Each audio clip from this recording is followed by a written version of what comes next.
I've been more casual about it this year. You know, we haven't been practicing as much as we should have, really. Everyone on my team's been super busy recently. Yeah, I'm looking forward to it. I think it's going to be a lot of fun, and hopefully someone will be able to take down Ignite this year. So on that, how do you handle when your team doesn't have like the scheduling ability? How do you stay fresh? How do you stay focused? How do you stay connected with your team? Well, my team, typically we're all really good friends. You know, I've been playing with Meatballer for coming on 3 years now, I think. So I've known him for a long time. Typically, if my team has less availability or we that week or a certain day, I'll try to get a private with some other random people, and then just hone my skills and sharpen them that way. Nice. And when you do get time with your team, what are you mostly focusing on? Typically, we just scrim a lot. I mean, we don't really run any practices. Prior to this season, we've only ever really run one play, which is left-right split, the basic pub play. That's all we've ever done. But now we've adapted. Now we send a guy to top trench. You know, good luck countering that, guys. Do your worst. I have no fear, kind of thing. So you plan on good execution of your short amount of plays, no matter what the enemy sends at you. Absolutely, and if they do counter us, well, it's not going to be a good time for us. But no one has got it yet, so we'll see. We'll see how it goes. Okay.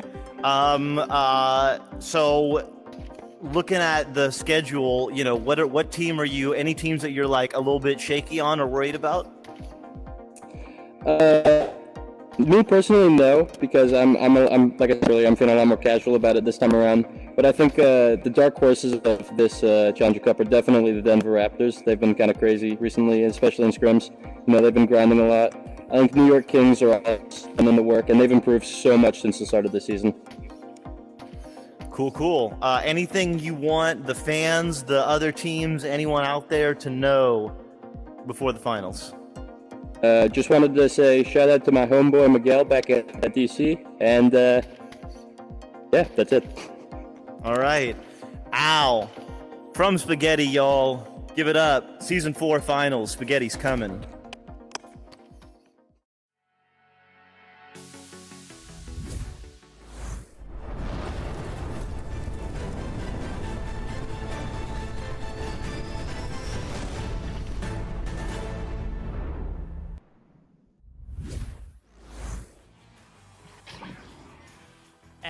And we are back. Spaghetti, Ethereal, oh my goodness, I am so excited. I'm the one you see, Luke, that is alongside me is Doc, Education, and Phenom on the sidelines. But man, oh man, we saw an incredible game. A bit of a surprising outcome between Denver Raptors and Austin Burners, but now we have another Spaghetti against Ethereal. How you feeling about this one, Phenom? It's just another fantastic game. You know, Spaghetti has been around for a really long time, and I know, you know, this Ethereal roster is a little bit newer, but, you know, we got some crazy talent on both sides, so it's gonna be a fantastic game.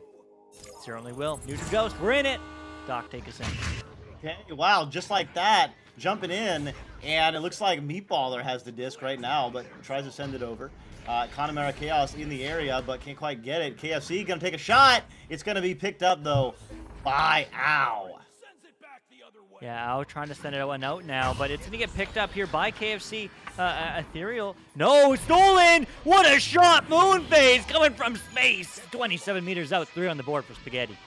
Yeah, I mean, that's the thing about these, especially this Spaghetti team, but I mean, every player in this arena can hit big-time shots like that from every single spot where it's possible to hit a shot from. I mean, all these players know how to find those windows, and I mean, that was a great example. Right back in the hands though of the Meatballer, sending it through. Connemara Chaos with the disc, doesn't have a shot, so we'll pass over to Meatballer. Meatballer gonna try and find Ow on the ceiling, but it takes a bounce into the trench. Single shot gonna clear it back.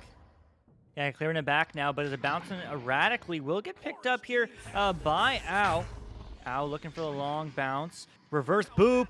Ooh, that may have gone in, but C. Jason had other ideas, as it is going to get sent back into the hands now of single shot, and Ethereal with the stack, looking for the long relay. They have a friend, they have a leech, but they have the block. They get the read, but they don't get the 3, but they might get a 2, but no, sorry. It's going to be picked up and sent in almost. It does bounce all the way out, almost, as a Spag does get a clear, almost. That's a shot. No way. Oh, my God, Moonface. 2 big-time threes. That one was absolutely insane. 43 meters out, mail slot. It doesn't get much tougher than that. It really doesn't. Moonface absolutely popping off here in round 1. Only 2 minutes in. 6 points, all theirs. Spaghetti's as well, but that's going to get sent through. Ethereal looking for a shot, but goes for the reset. We saw this in the Burners game, maybe taking a note, but unfortunately it's a bit of a self-clear here, as actually going to be red here by Spaghetti. That's not a mistake you want to make. Diving in. Oh, but the save. Oh, but the 2. Ow, that gotta hurt. Spaghetti absolutely dominating right now, although, I mean, of course, 6 of those points from 2 very difficult shots by Moonface. Coulda absolutely missed those 2. So Ethereal, you know, down by 8 early, but there's still plenty of time. And, you know, just got to settle in here. See Jason with the disc, sending it over to KFC. KFC looking to bait the defenders. Tries to pass it over to the right side, but there's another defender there. And who is it? It's Meatballer taking a shot. Oh. That would have been absolutely devastating. Yeah, it really would have been. I mean, Spaghetti being absolutely ruthless as they need to be. It's final season. It's everybody's season, as that is going to get picked up here by Moonface. Moonface trying to clear it through, but no. C. Jason collecting it, but collecting it into the head of somebody on Spaghetti, as now it's going to get passed up from Cry. Cry to C. Jason. C. Jason for the reset. This time it's good. A single shot tries to slow it down, does so. Long pass, but just absolutely stolen by Meatballer as they do send it down the other way. It's like that. Connemara Chaos with the easy 3, set up by a great clear and boost. So, I mean, Ethereal's just got to take some breaths right now, because Spaghetti is coming into this game firing on all cylinders, and Ethereal is struggling just a little bit. But, I mean, of course, they can come right back and do the same thing. Yeah, they certainly can, as Ethereal is just waiting. Getting pressured now, finds the pass, but the pass across is no good as the stack is there, and Spaghetti wants to answer back immediately from the mistakes made by Ethereal, but no, it's going to be Ethereal with the long pass, long clear, bounce shot, no good, but where's the stack? Do they get the change, the turnover? But it will get picked up here now by C. Jason. C. Jason across to Cry. Cry on the ceiling. Looking wide. Finds the angle. No. Going to bounce all the way around. Will get picked up maybe. Yes. No. As Connemara is going to get that one all the way downfield. But that darn Nugget, that darn Geo will deny any 3 opportunities as KFC gets the clear.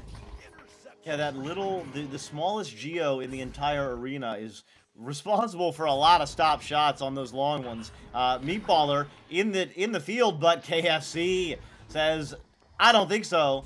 Delivers it over to Cry. Cry.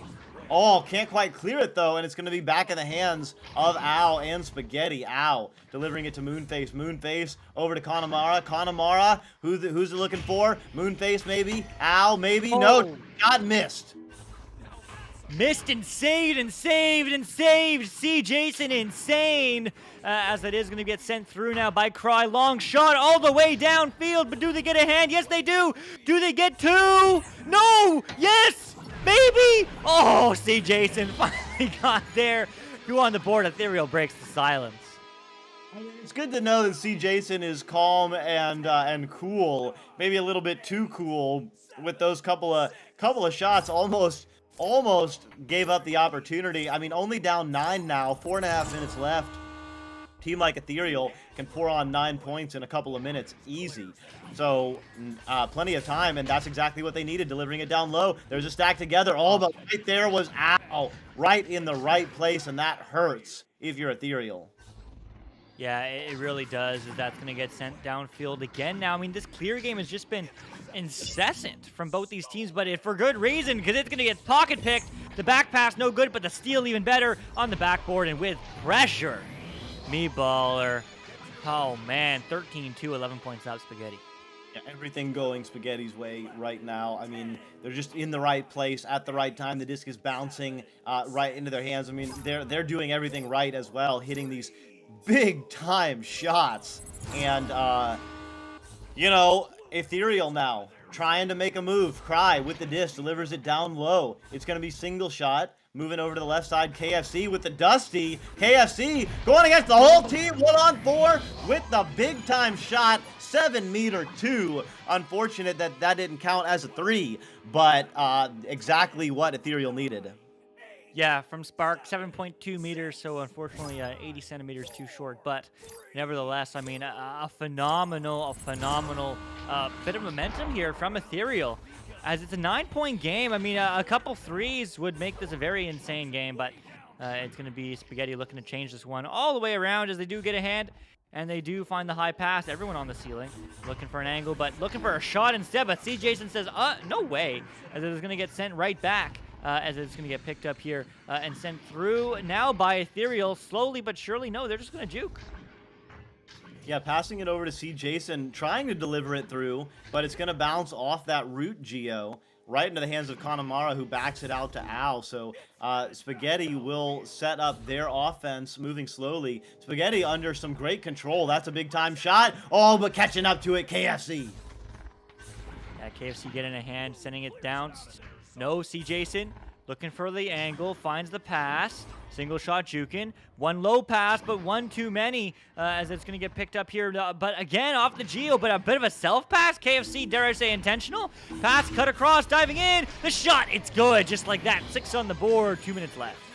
And great passing, great work, and great stunning. I didn't catch who it was, but someone stunned out the goalie just in time for that shot. So Ethereal, after only scoring 2 points for the first 7 minutes or so, they've gotten a couple of goals here in the last minute, and maybe they've got a little bit of momentum, see if they can carry it over, get a couple of more scores here. Probably can't come back to win this first round, but can definitely get their mojo working. Meatballer with the disc, sending it to Moonface. Moonface. Nice reset, but oh, that was dangerous. KFC and Cry adding a lot of pressure right now. Yeah, tons of pressure from the stack, but they're just cool as a cucumber. Get the bouncer attack. Oh, man. As that pass is picked up now by single shot. Sent all the way through. That's a good clear. Can the stack get there? There are no stacks, but they don't get a hand either. Oh, unfortunate. Just a little bit too wide, but it will be Spaghetti sending it right back. 50 seconds now on the clock. It's a 7-point game, so I don't know, but it will be looking for some more points, looking for some momentum here as Ethereal moves this one downfield. Yeah, Ethereal with the disc, single shot. Oh, God, Cry. Wow. Spectacular, aggressive, athletic, incredible. Cry showing off some moves. Yeah, showing off some moves here. We have one more play left.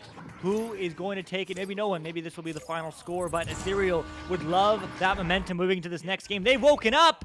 Oh, and those stacks were just so lightning quick. Unfortunately, not getting a hand as it is going to get sent all the way through, but will get picked up here again by Ethereal. They have one more opportunity, technically, as that long pass will connect, but quickly stunned. Who's there? It's Spaghetti. Spaghetti slapping it down, slapping it in, and slapping it to the shot, but the save, and that will be it. 13-8, final score, round 1, but man, what a back-and-forth game. Phenom, what did you see? I mean, that was a great comeback by Ethereal there at the end. I mean, the first 2 scores were, an insanely long shot and then a mail slot from half court. So it's really hard to be like, oh, well, what should we do to stop those? It's like, well, you're not really expecting, teams to be able to, take that within a snapshot of a second. So, I mean, that put them 6 points in the lead, and then a dunk came after that. So you had an 8-0 start within the first couple minutes. And then, to be able to regain your kind of footing and, fight back to, a close lead. I mean, they have the momentum for sure coming into the second round, Ethereal, that is. So we'll just have to see. Both of these teams are very aggressive teams. Spaghetti is like a transit van with no brake and the gas pedal duct taped to the floor. So they're both of these teams live inside the scramble, and so you could see at the very end of that round, they actually started to kind of slow down a little bit because they got warm. A lot of times that's why we saw so many saves. Just there's so many shots. They're just taking so many chances. So it's just going to come down to who can really capitalize on those this round. Certainly will. Thanks for that, Phenom. Much appreciated. But right back in the action, and it's going to be Spaghetti being that van with the duct tape, but not quite finding that pass there, as it is going to get low, but we'll get Moonface just turning it and making it slow. Face, not under any pressure, so just kind of moving up. Oh, finding the cutter. Connemara into chaos, sends it in. Spaghetti up on top immediately in round 2. Yeah, immediately. I mean, just incredible action there as it's a 2-0. I mean, Spaghetti starting strong. Not as strong as we saw last time, but also no open threes here from Ethereal. So maybe definitely dynamically changing up their game as they do find the bounce clear. Was that intentional, though? Maybe, but it's going to get picked up and intercepted here by Ow. Ow looking for the clear all the way through mid as it's going to get picked up here. That's another open 3, and they don't hit those. The post says no way, as it is going to get cleared, but picked up here by Meatballer. Meatballer getting quickly stunned. Single shot stolen right back by Meatballer, who goes for the reset, and Moonface just slows this one down. Yeah, Spaghetti missing an opportunity there. You can't do that against a good Ethereal team, but wow. I guess you can if you can come back like that. Connemara again scoring. Spaghetti up by 4. Wow. Wow. Just strong, dominant play. I mean, Spaghetti still getting the first 2 goals. Notably, they weren't threes this time around. So Ethereal maybe finding some different momentum, different space. As, ooh, that pass not quite finding the right angle, but that bounce is good. To a teammate, will picked up here, and now by KFC. KFC finding cross to single shot, back to C-Jason. C-Jason up high to Cry. Oh, but crying because they hit the post as it's going to be put across. Single shot, one more opportunity, one more pass back. C-Jason pocket picked. It's a free disc. It's almost out of the bubble, and it will get cleared by Ow. What a save by Moonface, reading that pass and jumping out at the exact right angle. Single shot now with the disc. Gonna be sending it through. Meatballer, though, is right there and gets a tap through. So, yeah, well, KFC finally gets it. Let's see, do they take a shot? No, they deliver it in low. That's got a chance, actually. Oh, but who's there? It's Ow. Yeah, just going right by the defender or the offender now, as Cry does get the disc off of KFC. KFC now to C-Jason. C-Jason stole, and now Moonface trying to move through, but gets denied as C-Jason is going to try to pick this one up. Yes, Meatballer moving in. It's a 2-on-3. Are they going to go for the reset, or are they going to go for the aggressive play? Well, they go for the shot anyway, but that's going to get picked up and sent out by C-Jason. Single shot, delivers it through, flying in. C-Jason's right there. Goal's open for just a second, but who again? It's Ow. What a save, what a read. Baiting that shot, hanging out behind the shield kind of sideways so that the defender maybe didn't see him. And wow, what a jump in, and look at this. Just turning right back around. Connemara, chaos. 2 more points. 2 more points, and well, maybe it was 3 unanswered this time as opposed to 2, but they still got to 6. 6-0 Ethereal. Sorry, Spaghetti. Ethereal still on the back foot in the second round, just like they were in round 1. He's going to get picked up by C-Jason, looking for an angle, but unfortunately not going to connect with his teammate Top Valley there on the ceiling, as it is going to get picked up here by C-Jason. C-Jason up and around and through, but just get picked up here by Ow, and Ow sends it over to Connemara. Connemara, the long 3, the bounce 3, and gee, they hit those. 33 meters out, that is, as they're 9 points up. Connemara Chaos has scored all 9 points for Spaghetti in this round. Yeah. Yep.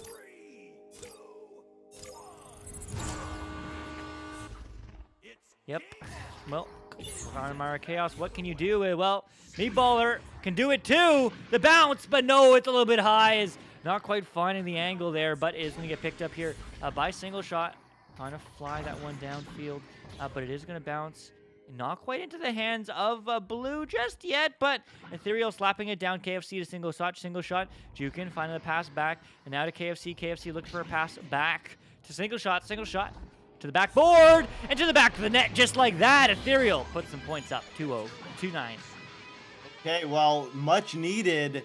5 minutes left. Still plenty of time for Ethereal, but they have had so much trouble scoring in this game. They've been outscored at least 3-1, and so let's see what they can do. Spaghetti on their offensive joust, doing their typical Spaghetti thing, left, right, one on top. And it looks like Cry and KFC are coming in. Does make a pass over to Connemara, who delivers it to the left side Meatballer. Meatballer gonna go toward the ceiling, bait a defender there, and then look for a pass. Looking low. It's gonna be Moonface moving in. It's gonna be Connemara. More points for Connemara Chaos. Connemara show here in this second round. I mean, but just phenomenal passing and control there from Spaghetti. Really interesting roll it. I never realized I did it every single time. But man, oh man, I mean, it works. Why fix what ain't broke? As I mean, Ethereal certainly trying to find their engine, as it is going to be bouncing all the way through. May have bounced in, but Ow is saying no thank you. Sending it all the way back. Bouncing low, picked up now by Connemara. Looking for 2 more, but maybe a cut across. Nope, they'll just score. 13-2, Spaghetti.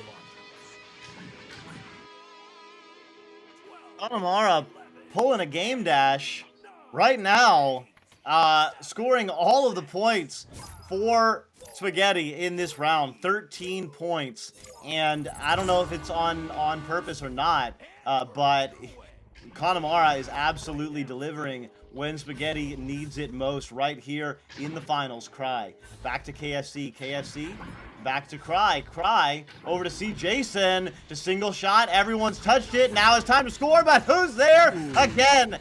Oh, causing the pain for Ethereal with these incredible stops. Yeah, really incredible stops. This is a recovery, but 3:20 on the clock, 11-point game. Still lots of time for Ethereal to come back from Spaghetti. But the time is now. They need to get some points on the board. They need to get some stuns. They need to get some control. But they won't get any of that. Instead, it's going to be Spaghetti expertly controlling this disc, as it does get sent down and just wasting time. And they're happy doing that. But do you know who's flying in? It's the Spaghetti. And it's not going to get picked up, but it will be Ow now on the back line, looking for a pass, looking for a through, but finally gets 2. Not Connemara. It's Ow. 13 points out, Spaghetti. Wow. I mean, Al showing it off on both sides of the arena, getting the stops, getting the backline scoops, and also flying in down the midline and delivering. Scoring the first 2 points for Spaghetti this round, not by a player named Connemara Chaos. Yeah, incredible. As there's an incredible behind the back shot. I mean, if it worked, that would have been a clip and a half, but unfortunately not quite fine on the back of the net, as it's going to be Spaghetti now all the way going downfield, getting that stack race, getting that recovery, looking for the pass across. Ow, Meatballer, Connemara's cutting in. Do they find it? They just find the bounce. What a shot. Ow, popping off. 17-2. Wow.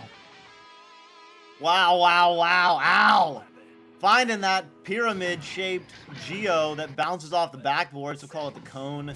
And beautiful shot. Spaghetti has absolutely dominated this entire game.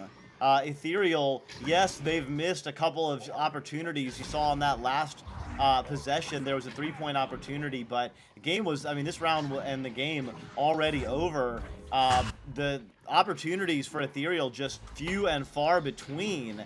Meanwhile, Spaghetti is just getting pretty much everything that they could ever ask for. Yeah, they really are.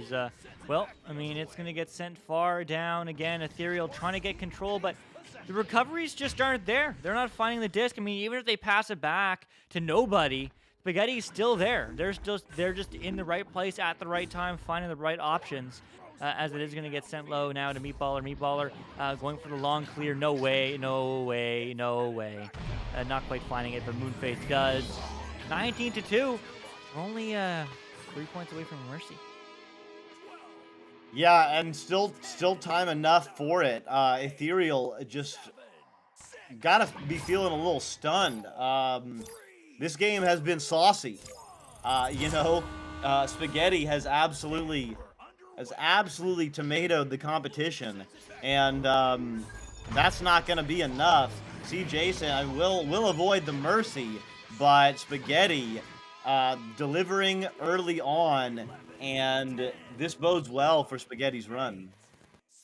Yeah, it really does. And, well, with just about 10 seconds left when they do touch this disc, I mean, Spaghetti definitely looking good. I'm excited to see their run. As Ethereal, certainly are not out of this yet. This is still the upper bracket and, that means they have one more loss before they are out. But we are out, and let's see. Oh, and in is Phenom. What did you see? I mean, Spaghetti doing Spaghetti things, man. They have one speed, and it is the setting 11. They just continually move. Every player is dangerous from 80 meters and in. So it just becomes you have to be faster and more accurate and stack better and be better defense. And Spaghetti is top tier in everything. So, you might be, better at them than, maybe you're a little faster or you're a little bit better shot, but they have the full package. I mean, their passing is immaculate. They pass over and over again without missing. Their stack speed is incredible, and they hit ridiculously long shots. So, I mean, as far as a overall skill goes of what you should be able to do and accomplish at high level Echo, I mean, they're just marking all the boxes. So, it may look like, in some of these games that they're just running away with it, but I mean, Ethereal was only one step behind, but when you're basically sprinting, that one step is gonna turn into quite a distance pretty quickly there. Yeah, it really does. I mean, all these players are absolutely cracked, and I mean all these players in the finals are absolutely cracked. If Challenger Cup is anything to indicate, I mean, what was it?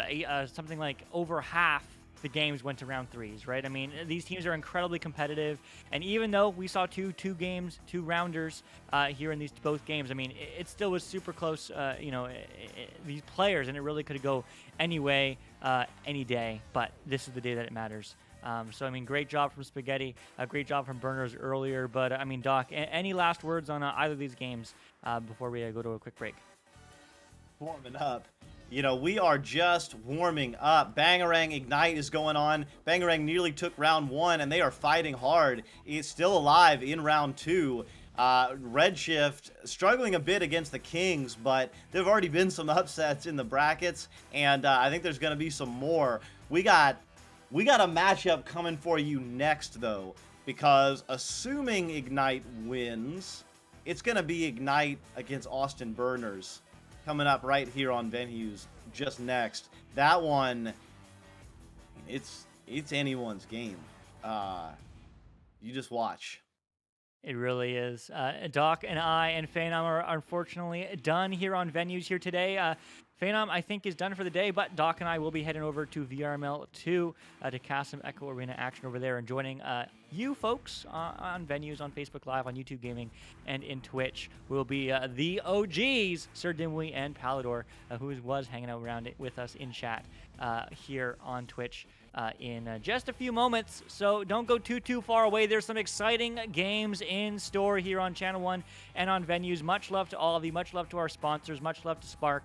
And much love to the team behind the scenes, specifically the mod team and all that they do making the league run, as well as all of you. So thank you for hanging out with us for the NA Finals. But that's it. That's all for us. But don't go away, because we are coming back with 3 more games of Echo Arena action. But that's it. That's all.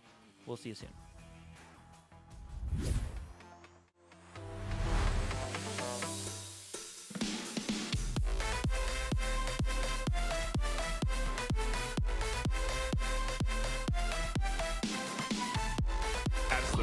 But Ignite, not comfortable with that. They want more.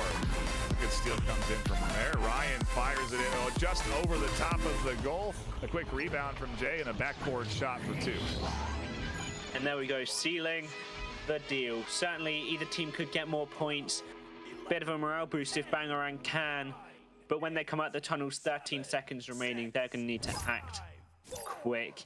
Is there Joust advantage, maybe looking to play a quick pass or maybe just looking for this dribble. Who knows? As Ryref on the disc, looking for the pass left, but the receiver isn't quite there. So it bounces right down towards the goal, but no Kung, as always, on that disc. Passing over to the left, maybe looking for another goal, but it doesn't matter anymore.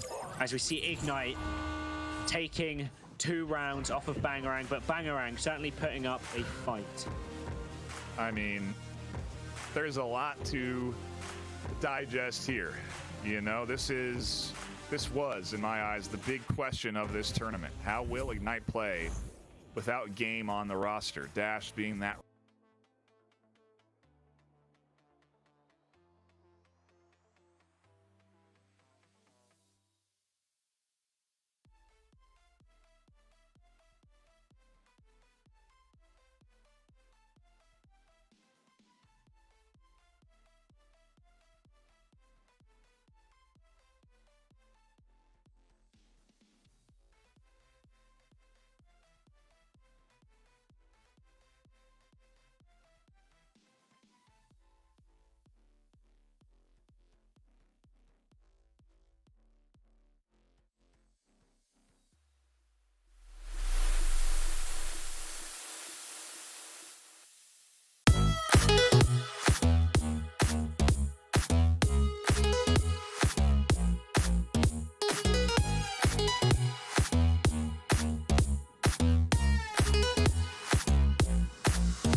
Hello, everybody. Welcome back to VR Master League here on Ben News. We are across multiple channels on our finals weekend across our 3 regions, and we're giving you every single reason to be tuning in because guess what?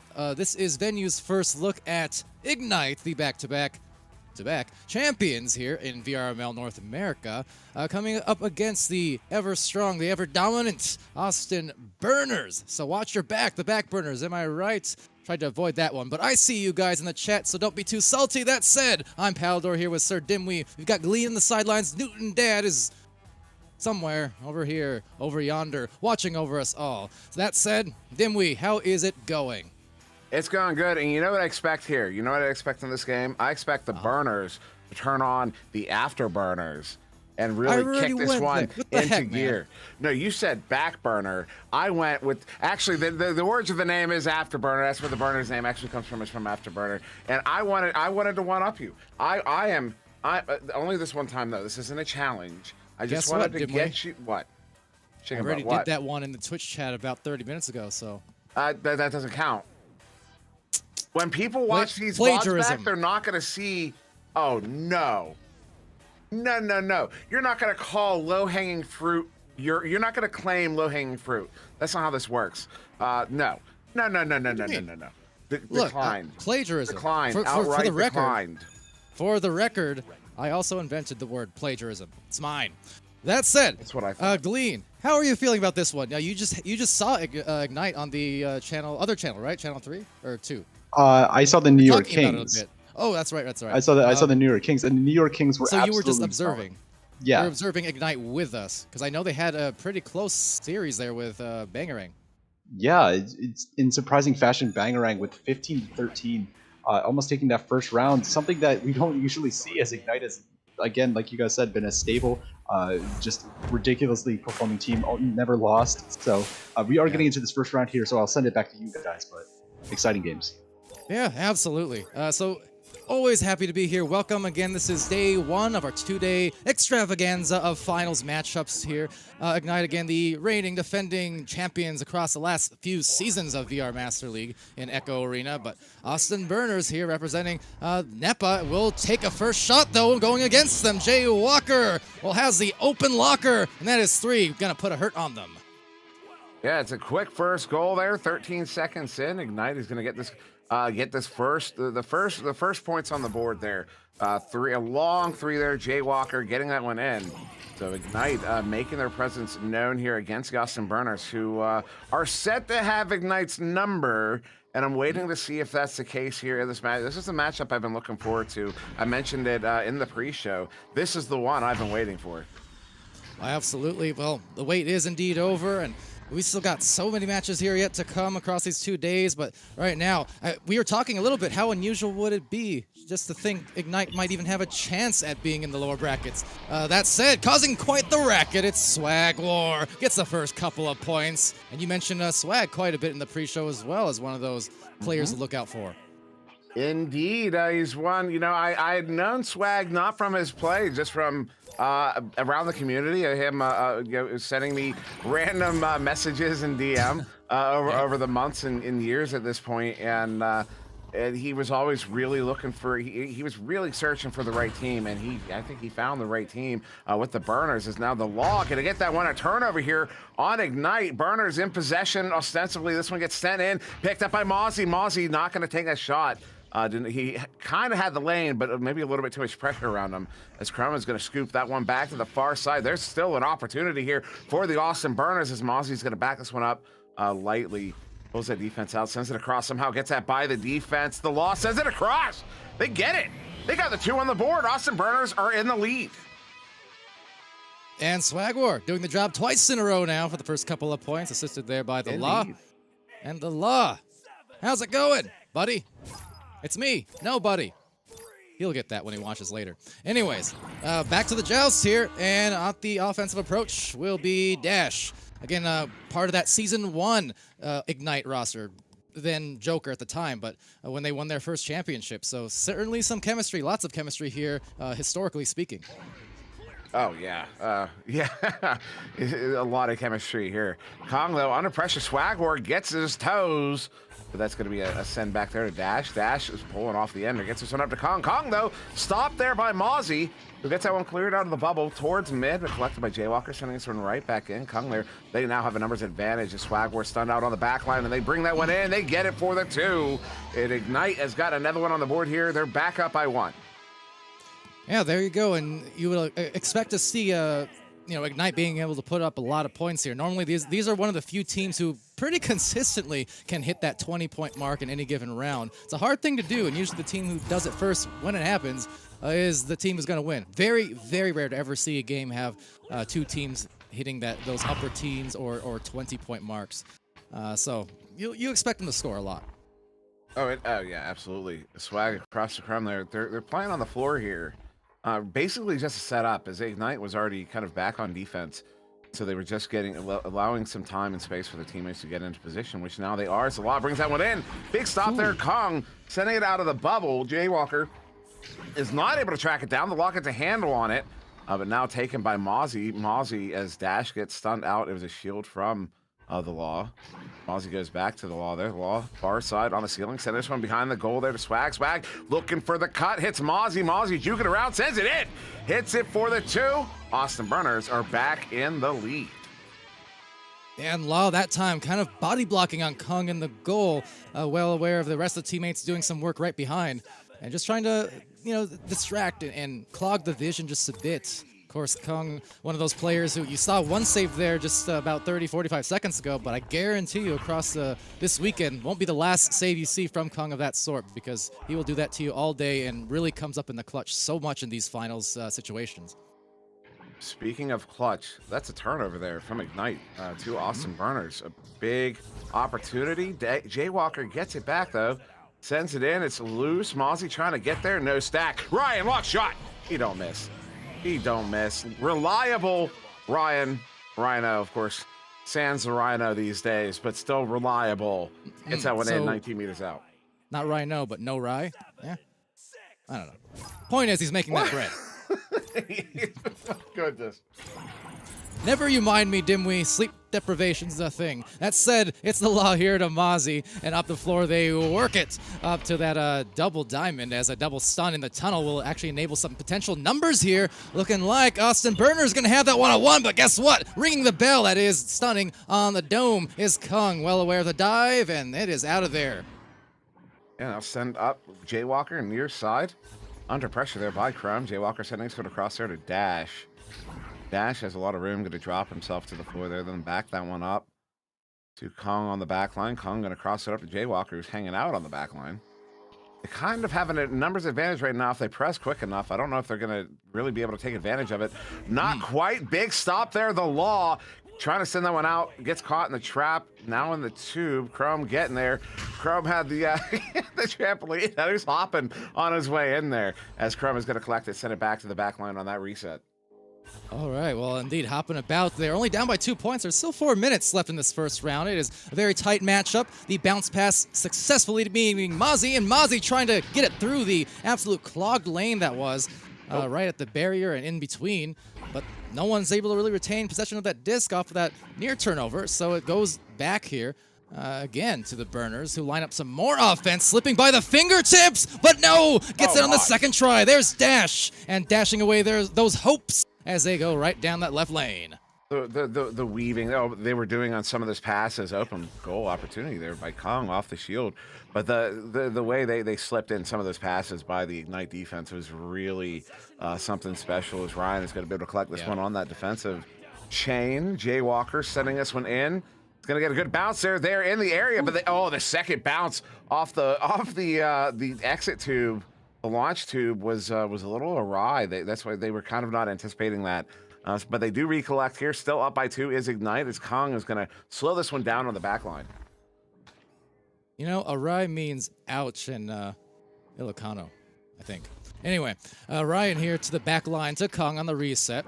Now, that's also one of the things to follow. When they incorporated Dash back in the first season, that was kind of one of the big developments for Ignite/Joker, as they now push forward for Jaywalker, learning how to do exactly that. You know, round up their games with the resets, the slow play, the cross passes, things like that. This was always a mechanically extremely skilled team, but it was really that chemistry and that cohesion that brought them together to this championship run that they put together the last couple of years.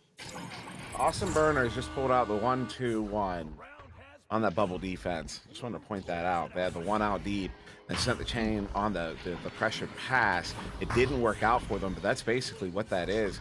As now the Law picks this one up in that far side tube.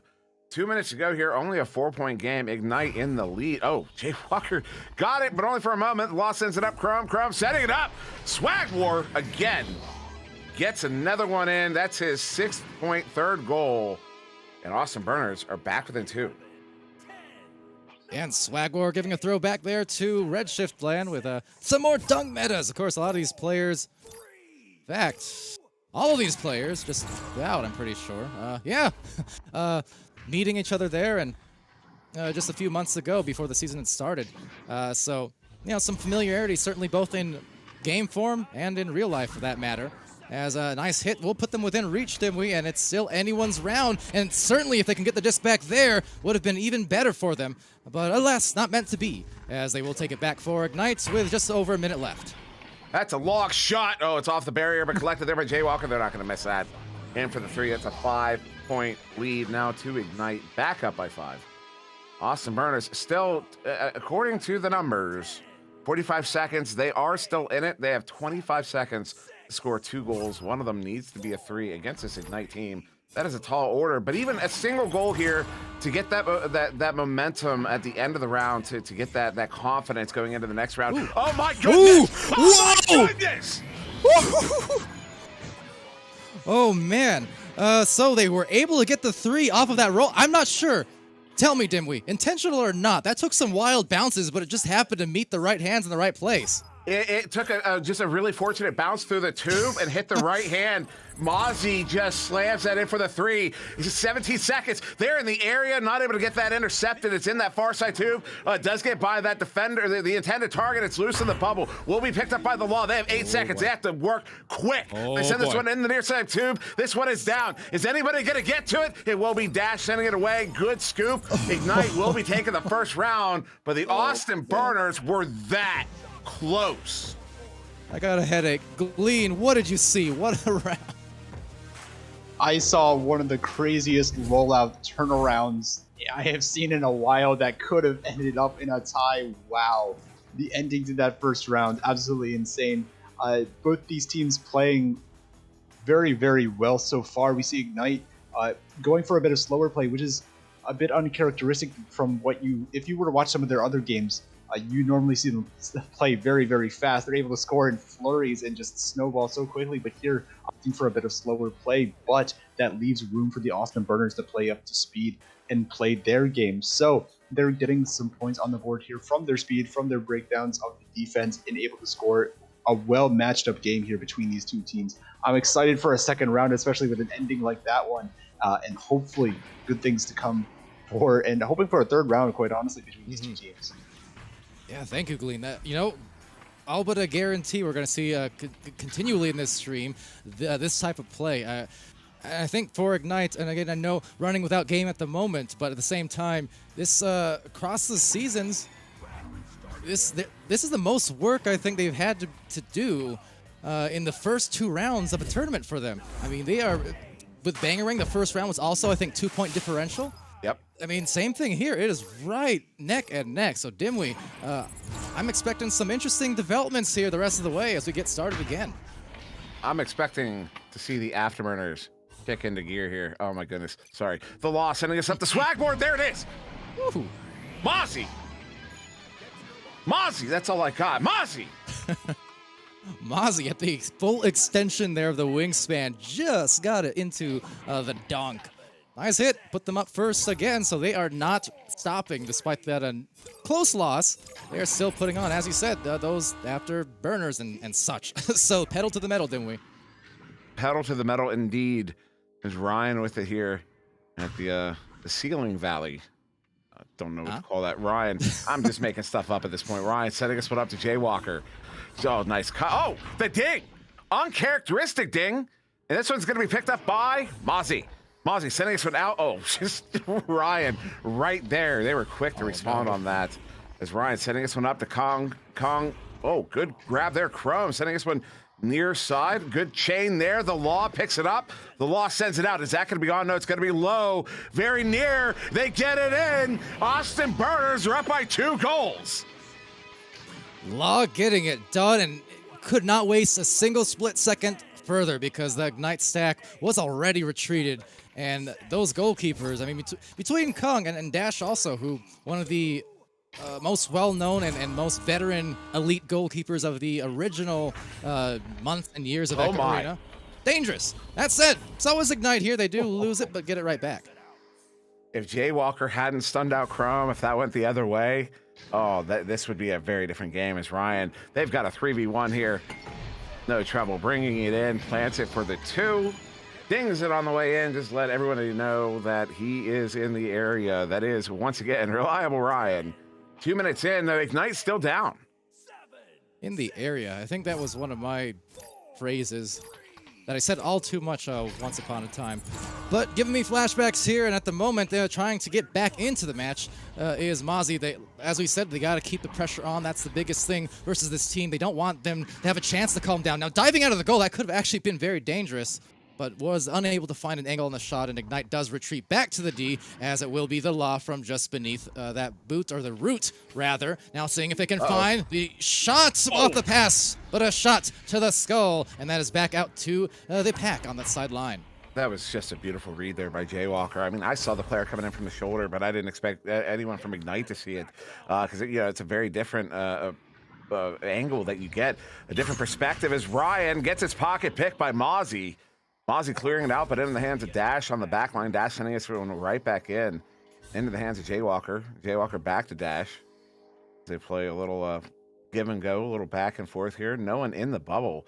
They're trying to pull the defense out. I mean, that's basically what's happening right now. They pull the defense out. They see that player come out, down to the floor there. Kong going to send this one up. They're trying to get someone stunned out. They do. They have the numbers advantage. They attack. Big stop there. I believe that was, who was that in goal? The Law. Off of the cone as Kong collects on that one. Ignite still in possession. Jaywalker sending this one up.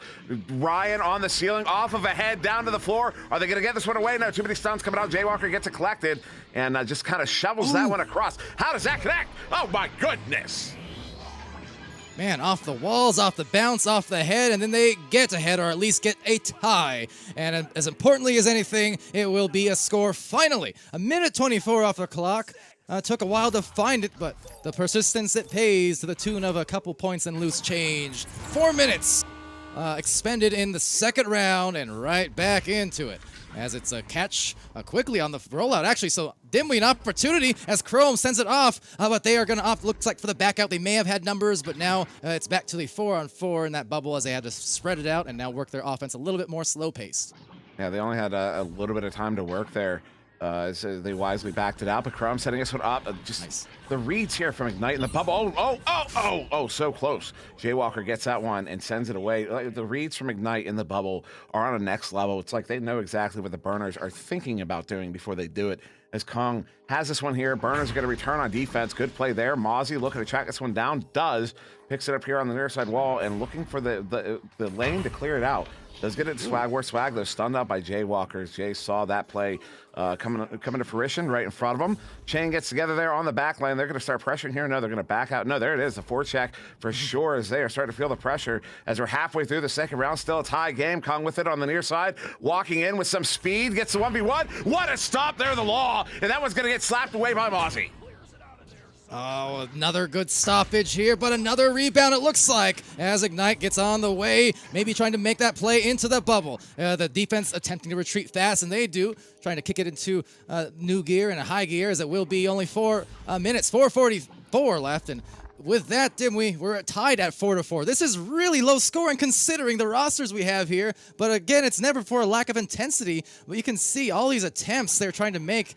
And now just attempting to slow it down so they can find maybe high percentage goals with a pass there. They have a cross cutter right at the backboard. There's that pass, but the finish not there. Rebound, swing around, dunk, and it's Jay Walker puts them up by 2. I mean, stuff like that is probably going to be the difference maker in this game. Is they missed the initial goal, but it's that reaction to it. They have 2 players. There were 4 players around that disc, 2 from each team.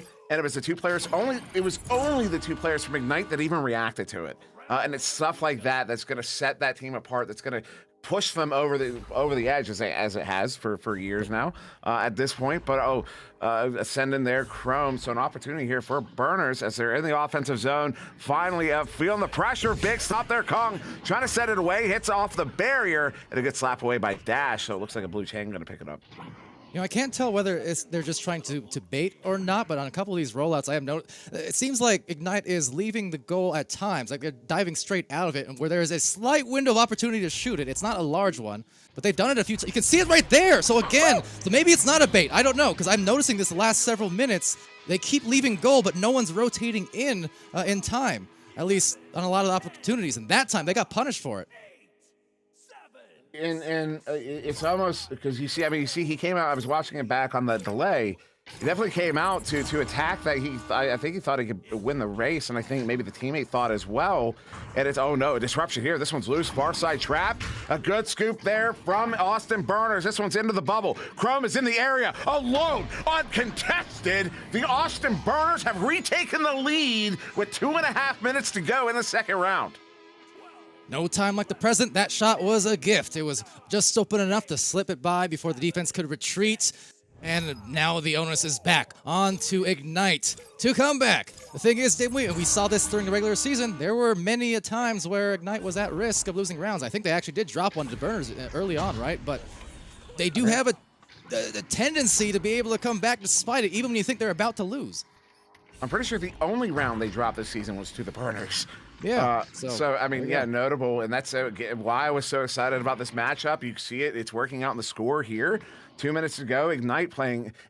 Look at how patiently they're playing. This is not their typical game. Now, maybe that has to do with Dash's influence. Dash always kind of had that style of play, a one-timer. Oh, what a play the law. Gets that one picked up, sends it out. Although it's not away, still loose, though. Kung trying to get there. Mozzie stunned out, double stun. Jaywalker ultimately picking that one up and sending it back to Ryan on the back line. Ryan, they're sending up and across to nobody in particular. It's down to the floor. Will be collected by Kong. Kong looking for the impasse as Jaywalker on the nest. No, going to go there to Dash. Dash across. What a play. What a play. That was just gorgeous. They tie it up with a minute to go. Gorgeous is right. A thing of beauty. Oh, man. The thing about that last segment of plays, there are like 3 or 4 really smart things that Kung did that I wish I had time to explain that were kind of subtle, but in any case, this goes to show the big brains at play there for Mr. King Kung to enable that play to happen. With that said, Mozzie on the approach. It is down to the last minute, just about, Dimwee. We are all locked up. Oh, we absolutely, down to the last minute. Mozzie sending us one across there to the Law. They break into the offensive zone. Jaywalker in between them on the back line. The Law sending us one up to Chrome. Chrome looking for a cut. Doesn't see it. Actually going to go to the Law. Sends it in. Big stop there. That was, I didn't catch it. Was it Dash? Got that stuff. Swagmore gets it back, though. Sends this one up. They have an opportunity. Goal is open. Not long enough. There's the cut. They get it in. Austin Burners have taken the lead. There's only going to be 24 seconds. I had to bite my tongue so hard because I was letting you do your thing. Right now, Dimwee, guess what? Austin Burners are doing their thing. Not a lot of time, but there is enough time. And I seriously feel like this is deja vu, where Ignite's been here a couple of times. I think once was against the Kings at least, and maybe Ethereal or something, where they still come through in the end. Is it going to happen again is the question. They can tie. They can take the lead. They have just a few seconds to make up the difference as they will opt to take this very last shot. And guess what? OT, Dimwee. OT on the way.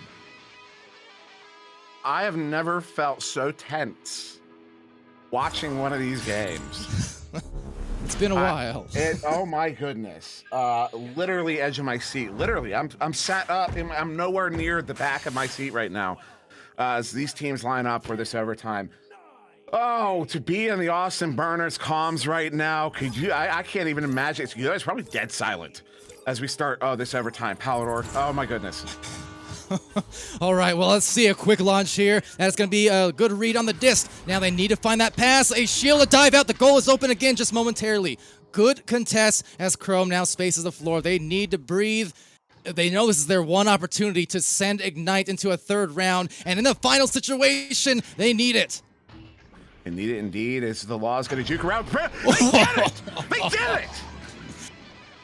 They did it! 12-10. Austin Burners have done it again. Ignite is going to be taken to a third round glean. How's it going? Wow. Can you even legally ask that after a round like that? Nope, the law's coming for me right now. That's unbelievable from both sides. Not only was that final play ridiculous, but I just want to talk about quickly the pressure that both these teams are exerting on one another is absolutely insane. There's always someone on top of the person holding the disc, no matter what it feels like. And there's just constantly forcing an extra pass, forcing an extra move from these players. And you can see that the offense is ever shifting from both teams. The defense is ever shifting as well. So it creates this really dynamic space where things are just so tense, and one little slip up can be the read. As we see down here in the ends of this game, one read can make the difference. Or I believe it was the law that got that juke in, but able to duck the one defender and go around and put the dunk in, that ends the round for them. So it's just all coming down to the wire. What a series this is so far. Absolutely, Glean, and thank you for that. I remember it with you, didn't we? I'm a little shaken from that. And I feel, apologies in advance, if Ignite's watching, we're, thrilled. Because I remember, again, when you're the expected team to win, then everyone flips out over it's like, come on, we can lose rounds, guys, please. But that's the thing. We are in the final weekend, right? Every one of these rounds, this is not weeklies anymore. Austin Burners already did this once to Ignite. And to do it, though, in the finals, everything in terms of the mental impact it can take, it's going to be a lot of the time, anyways, multiply. In terms of, again, the endurance factor and such, right, over the course of these long tournaments. Should Ignite drop around here again and go down to the lower bracket, it's unfamiliar territory. There's a lot of uncertainty there.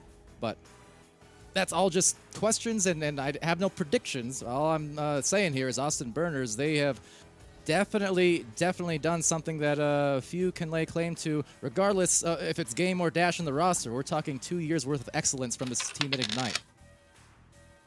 Excuse me. But yes, I have to go back to what you said at the beginning there.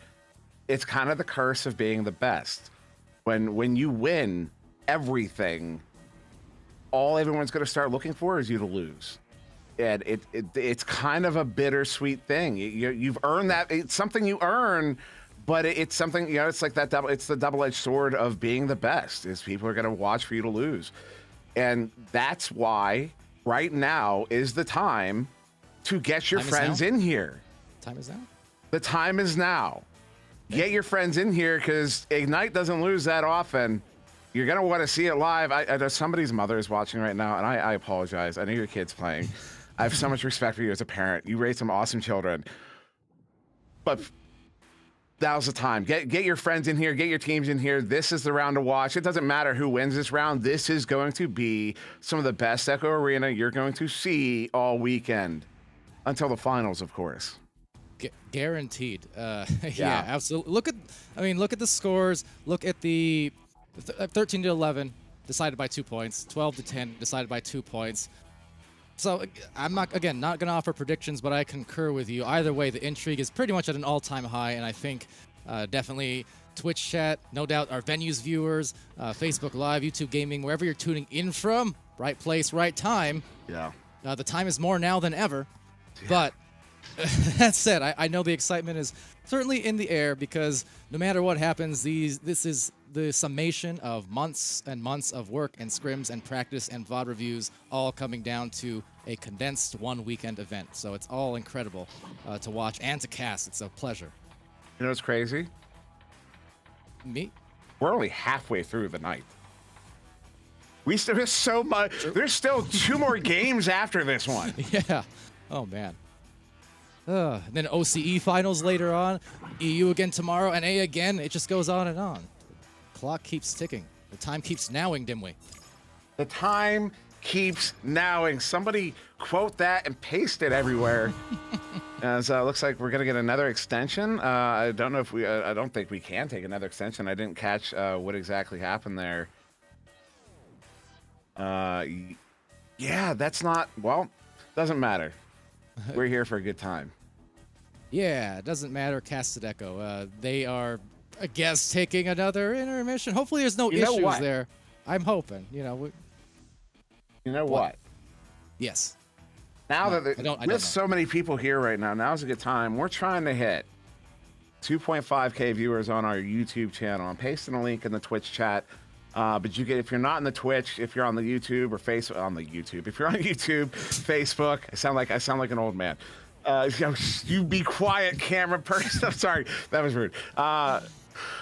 If wherever you're at, if you're in venues, if you're on YouTube, if you're on Facebook Live, there you can search up Echo Arena Master League on YouTube. We're trying to hit 2.5K subscribers by Grand Finals NA tomorrow. So basically by like 9 o'clock ish tomorrow night is the goal.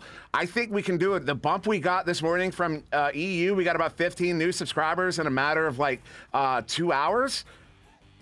North America is a lot bigger of a region as far as the people around here, so I think you guys can beat that probably. I mean, unless you don't love us, but go search it up, go subscribe. It's really important. Everything that gets posted there is created content by the VRML content creation team. It's content created for you, the viewer, just to beat that dead horse a little bit. I didn't know you rapped, Dimway. I thought that was me. Only a little bit, and only to work on my enunciation. But yeah, no, definitely go subscribe because all the VODs that used to get dumped there now get dumped to a VRML level channel over on YouTube. I believe that's VR Master League VODs or VR Master League Archive. It's one of the two. And then, but this one here, all content created by the content creation team. That sounds ridiculous when I say it, but that's an accurate statement. Definitely go subscribe. I'm gonna paste it in the Twitch chat again. Boom, it's there. It's gonna be on a little bit. You're gonna see it before you hear me say I just pasted it. But go subscribe. Go subscribe. Go subscribe. It's really important to us. And yeah, I am. That's. I have way too much time to talk about this. Yeah. So as Dimway said, content, time. Burners, the YouTube. Hey, Glean, how's it going over there? In this extended intermission, one of the teams, I'm not sure exactly what's happening, but neither here nor there because nothing else. I'm only upset because they're icing us casters now. They're allowing our emotions to calm a little bit. My lungs are getting cold. Really? Same.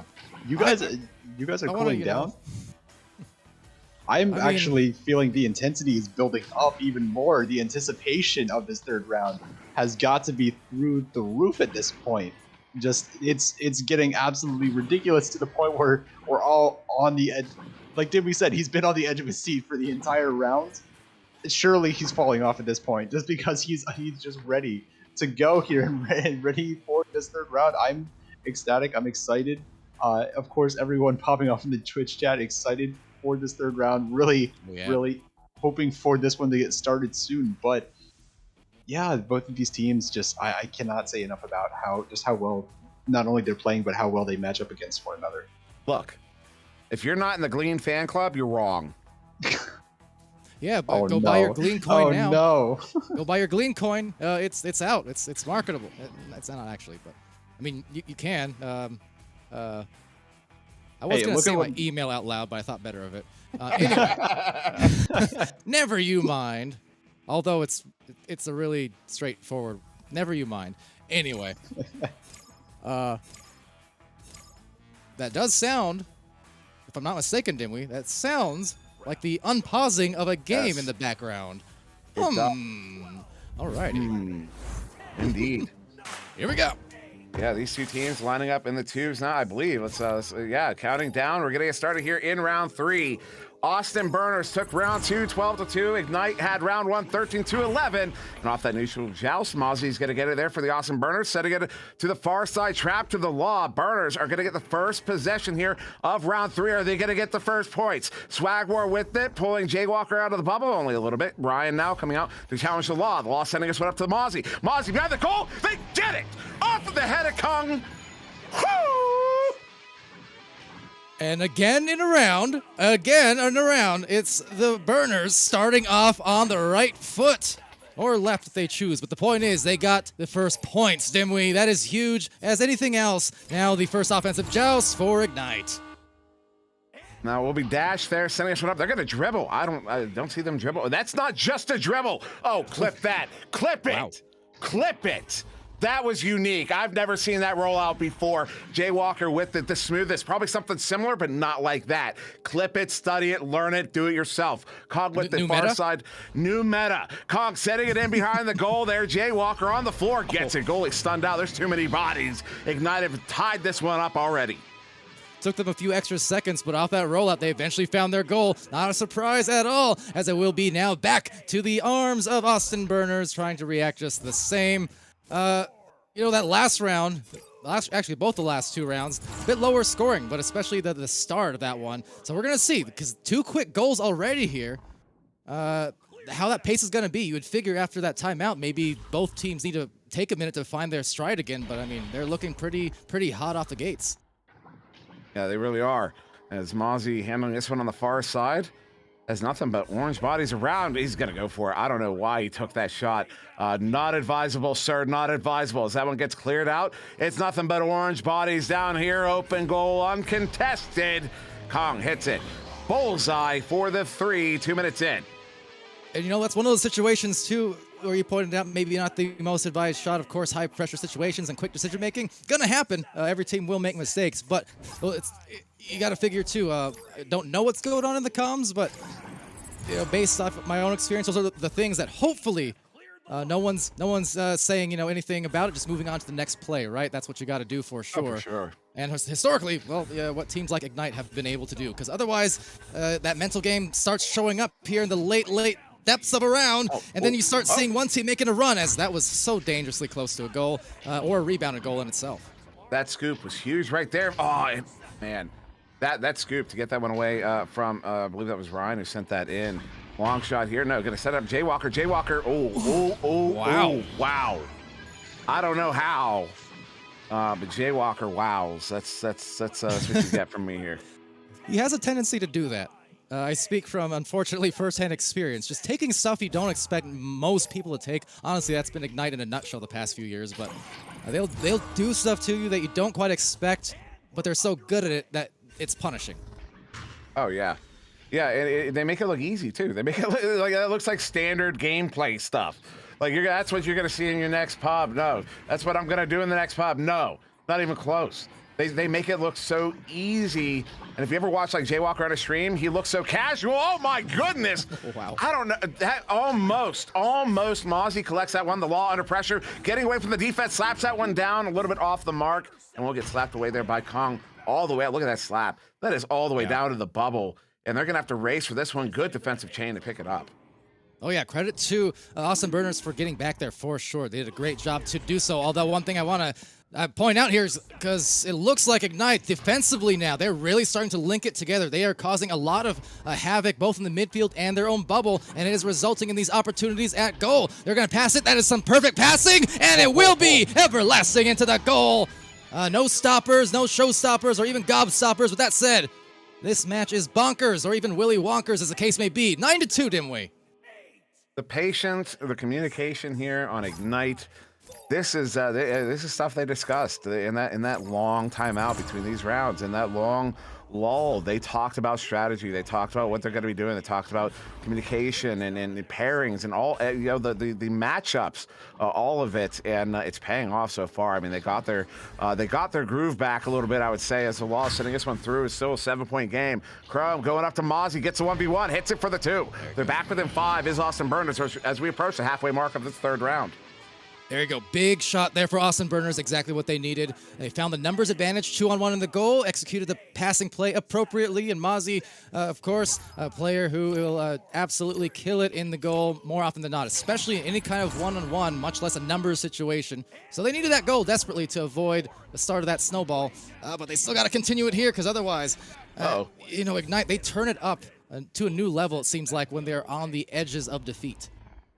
It does seem that way as this one gets chucked in, and you're going to have to watch those. Ignite's going to win a lot of the, oh my goodness, the Law gets it. They've got a numbers advantage. 4v2 in the bubble, behind the goal.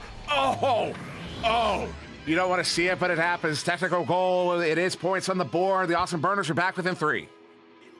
Hey, well, they'll take the shots and the points any way they can get it. So Grab nearly had, but either way, got the shot in. And with that 4 minutes remaining, feels like this round went by both in a hurry and it's been an eternity. Everyone's still, I think, on the edge of their seats. Oh, yeah. I mean, I am. I'm literally shaking. My legs have not stopped, just shaking this whole round. As this one gets cleared down again, I see a defensive chain in the area will be collected by Kong.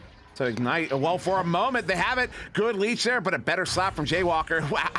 How are they getting away with these 1v1s? I don't know. I don't know how they're doing it. They're just better. They're just better. As this one gets slapped in here, the Austin Burners playing on the edge of their ability, and they've been holding on to that balancing act beautifully throughout this game. Although Ryan, long shot, not enough heat on that. The Chains were able to pick that one up. The Law with it now. It may be a little lack of comms there on the side of Ignite, but they still get it right back. But unfortunately, again, toss it right back to a goalkeeper. So now a couple of misplays there that they could potentially be punished for, if not for that speed. That is the one thing that they are really tuning up here, especially in this round. Even when they're making mistakes, guess what? They are back on the disc quickly. That wasn't happening in the first round, and now it is, because now a shot will be happening, but no, a save! Slapping it out of there, the Law laying it down! Don't betray him, but now another play coming in, and it will be taken, but right back at them again. 11-6. The technical goal, and right now they are seeing some colors. 11-6 though, Dimwee. Oh man, they're pulling ahead, but they're still within reach for the Burners. And Newton Dad got a good angle on that one, and just hitting that. That's why the dunk meta exists. 5-point lead once again to Ignite. 2.5 minutes to go here. Austin Burners in possession. Mozzie with it near side, setting it up. Back to Mozzie. Mozzie going across there, trying to get it to the Law. The Law to recover it, but does so nicely. Now pressing up, pulls out 2 defenders, but unfortunately isn't able to get rid of the disc. Instead, Jaywalker gets it, sends it away. Kong, long shot. That one's going to be quite wide. Careening around, collected there by Swag Warrior. We'll get this one sent away from the bubble. 2 minutes and 12 on the clock, collected by Jaywalker on the back line, as the Law is well out of the play here. Jaywalker sitting this one across the Ryan. Ryan encroaching in on the bubble. The Law returning. Mozzie gets that one loose, picked up by the Law. We'll get it cleared out, and they're going to have a race for this one. Important possessions here upcoming. It will be Swag War. Has Mozzie in tow, trying to find him, and it somehow will make the catch, but catching up. Jaywalker, the wise dive. What a wise guy. Back into the midline to Kong. Kong opting for the clear, but just intercepted directly by Mozzie, who sends it the opposite way. Stacks coming in, Brawl's trying to unfold, but alas, the ping-ponging of that disc will result in a possession right back. They have some time to reset, but they need to make their moves rather quickly in this last minute 30. Yeah, 5-point deficit. Mozzie bringing it in, crossing up to the Law. They get it in. They get it in. They get it. I'm not going to get overexcited. It's a 3-point deficit. Too late. To the Austin Burners. Nope, not too late. Not too late. My legs are going nuts, but my arms are in control. So is my voice. My diaphragm is projecting properly with a minute to go here.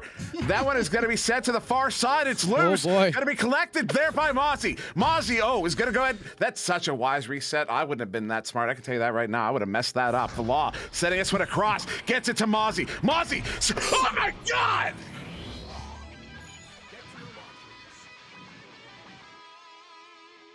How do you breathe? Not very...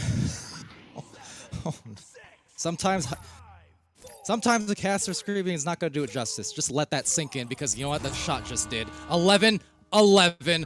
What a clutch hit. We could be looking at another OT, a turnover maybe. It will be right back to Swag. Swag War, could it be the hero play? No, it's just off and out of the way. Jay Walker into the left lane, intercepted back. There's 13 seconds. It's either an OT or a game winner in these last 10. The Law finding a pass up high, just missing the reach of Mozzie. And from below, the boot is out of there. And unless a mega set comes flying by in a hurry, no, it's an overtime again. Incredible match. Could this be another instant classic in VRML finals? Oh, it already is. It already is. Oh man. Didn't we all you here? My goodness. Wow. My chest hurts. Not in the dangerous way, like the muscles. Oh my goodness. 2 minutes on the clock in this overtime. Time doesn't really matter. It's sudden death dash. Look at this. The Austin Burners are gonna set up on defense here. They let Ignite get this first possession dash, trying to pull that chain out. The chain gonna attack. They're not stunned. Actually, they get broken up. That is dangerous. Kong with it. Kong sending this one up. It's into the hands of Ryan. The chain is getting back together. Ryan sending this one across. Shot on, they hit it. Just like that, Ignite take the game 13-11 in overtime. Uncanny. Uncanny. Just when you think, and you thought, I hear you guys in Twitch, I hear you guys in Ben, you thought, but just when you think, they say, not meant to be. Ignite in the depths of defeat and the most challenging match they've probably had all season, undoubtedly had all season. They just did it again. Glean. What was that? I don't know what you want me to say. I just watched what is probably some of the best Echo Arena I've seen in a long time. Absolutely phenomenal play. What was the most interesting thing to me though is that we saw the Austin Burners win the neutral joust in overtime in round 2. They won it at the start of round 2 and they won it at the start of round 1. Consistently, they were there to the disc first. I'm not sure if they bumped into the tunnel on their way out, so they weren't able to get enough speed to get there first, but they held back on defense and they didn't get to it. And look at what happens. They were not able to set up the defense in time to stop Ignite, who were able to just work their way inside of the bubble. So I wonder if that was a tactical decision that they made that was ended up being a critical error. But when they are so good off the joust, and we saw them score multiple times in the beginning of the rounds because they had that pressure from the neutral joust, I wonder if that was just the very last nail in the coffin for them not being able to get that down. Right. Absolutely. I mean, it was definitely a good thing to point out and wonder. And I honestly, blood pressure too high. I wasn't paying attention to exactly what they were doing out the gates in the first place. But yeah, that could be a factor. One thing I did notice, and this goes back into Echo history again here and talking season 1 of VRML. We mentioned Dash joined that roster and was part of that roster that got Ignite / Joker their first championship so long ago, and yet not really so long ago. But Dash on that play was brawling out that stack. At least got them once, got them twice. Might have been a third time in there. But the point is, Dash in that back line was there for the reset. He was there to break the stacks. He was there, even though not finishing the play and what have you, he was there enabling the numbers and the push-up in the front line. So that is the brilliance and the necessity of a Dash-type player on your team. In Ignite's case, well, Dash quite literally. But wonderful match. I wish we could talk about this forever, didn't we? If you have any parting thoughts, go ahead. But otherwise, I'm sure we have another match lined up like immediately, no doubt. We do, and I kind of wish we had a break. Oh, what a game. Man. That was just amazing. Thank you to the Austin Burners. I can't wait to see them in the finals against Ignite, because that's what's going to happen. Because they deserve a second chance. They deserve a second chance. They absolutely do. And I will be rooting for the Austin Burners so hard for the rest of this tournament because of that. They deserve a second chance. They were so, oh man. Oh, so many. I'm just so many things I can start pointing out. But yeah, we have places to be, people to see. So yeah, what a game. And Dims to we. I've been Pal to the E, and that's Glean. Go get the coin. We'll be back around the corner, so quick intermission, and we'll have another match, one or the other. We'll at least have a couple more. Point is, we're going to calm down, but you stay tuned, and we'll be back soon.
All right, welcome everyone. I'm Doc Education with the New York Kings, the one of the newer teams on the market, looking to crush Ignite or anyone else. So how are you feeling going into finals?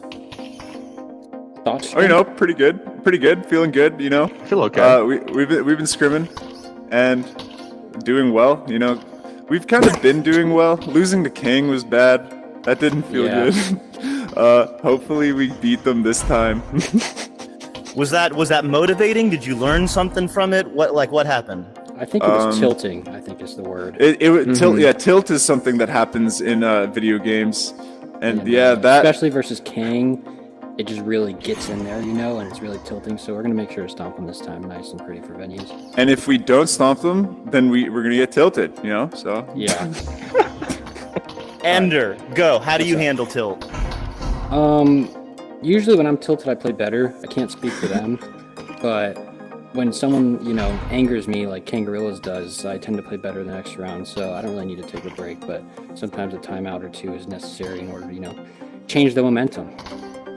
Is that true, guys? That's true. Yeah, I agree. I agree with the sentiment, yep. Do you ever try and tilt him on purpose? Yes. Oh yeah, it's actually kind of fun. Actually, all the time. We didn't think we could because he's just so untiltable. But recently we've been making really great progress. Yep. Groundbreaking. Actually, that's impressive. What have you been doing to practice? Mostly scrims, or how's your prep? Yeah, it's just mostly scrims. We don't play this game outside scrims, so kind of just better. We just scrim some master tier teams. Keep our playbook hidden. No one knows what's coming. Except for the people with the Google Drive link. Uh-oh. We don't talk about it. Exactly. All right. Do you plan on beating Ignite the first time or the second time that you play them? Both. I mean, we're going to play them twice even if we beat them first. So, yeah, just both, because there will not be a third. Exactly. Right? We will beat them in the winners bracket. They're gonna go down the losers. They're going to barely win. And then we're going to smash them in the finals just, for the final hurrah.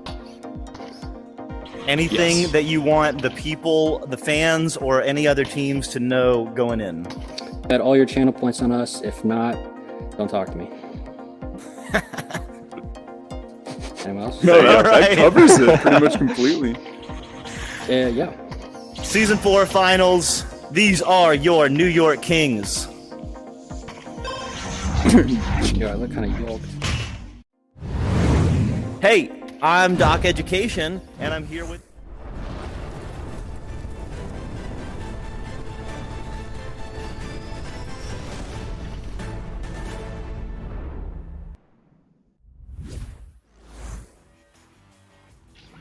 All right, hello everybody. Welcome back to VR Master League. Welcome back to venues, Twitch TV, Facebook Live, YouTube, the YouTube gaming. Sorry, Dim.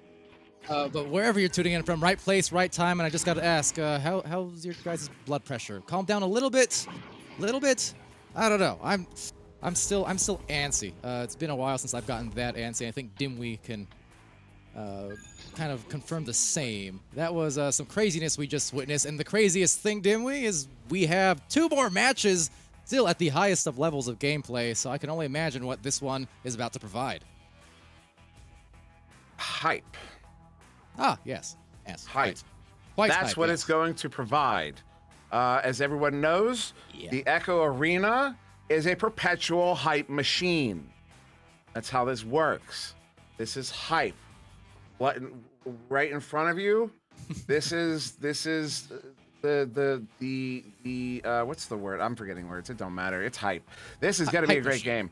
To give the history, though, I referenced this to you guys before we went live here. Of course, in the regular season, in Cycle 2, these two teams did meet, and New York Kings handled Spaghetti pretty handily. But Spaghetti beat Kang beat Kings. So, ipso facto, this is going to be a great game. It's going to be hype. And as a matter of fact, though, you're right. So again, I'm Palador. That's Sir Dimwee with me on the sidelines. It's the Glean Machine and Newton Dad on the Cam Supreme. It will be the first joust taken here by Moonface. And Moonface over to Steel Sky. So from that sky, seeing if they can find a goal. But nope, right outside into the wedge. Rebound and clear out by Oculusator. Oculusator gets that one sent down. Ender, long shot. Ooh, goes wide. I was about to say he doesn't miss, and I shouldn't have even referenced it. It's Shrimbitsky picking this one up. Far side. Walking it up, has Oculusator on the nest. No, going to go behind the goal, and that is a good read there by the goalie. That one's out of the bubble, and they're going to chain after this one. And the last time we saw Spaghetti here, they were killing it on this channel on venues earlier on, just putting up dominant performance without a doubt against Ethereal. And with that, you know, back into the game. I'm sure they were paying attention to the last match. So my question is, as a shot goes in from Oculusator, is really who gets that first rhythm and who is looking more warm than the other team. That's always a factor in these cup situations and the high pressure situations. Especially with these two teams, I mean, both probably feeling pretty good coming into this one. Both have been performing well today. So, you know, I couldn't even predict who's going to take this one. A Steel who's going to send this one. Near side does not connect with the intended target, though. It's going to turn over, probably. Cruisin picks it up in the bubble under pressure. Does get it sent away, but only barely, as that chain is going to collect it there. I believe that was Shrimbitsky sending it through the far side tube, down into the Spaghetti zone, and then, making its way to the near side trap, where it does get picked up, cleared back out, but in the hands of Shrem once again. Shrem finding Ender over on that other side by the trap. And meanwhile, the defense kind of scrambled across the floor. This may enable some potential numbers, so they're trying to press that advantage. Couldn't find it, however. So rebound to Kanemaru. Doesn't have a lot of time. Tried to duck, but Oculusator just meeting him at the bottom there. And will be taken by Strem, who finds Ock right back and will opt for the reset instead as they approach the cloud. Work it into the bubble. Little astray. Doesn't matter. They make a play. No! And canceling it out. Moonface right down that left lane. That's a big stop there from Moonface.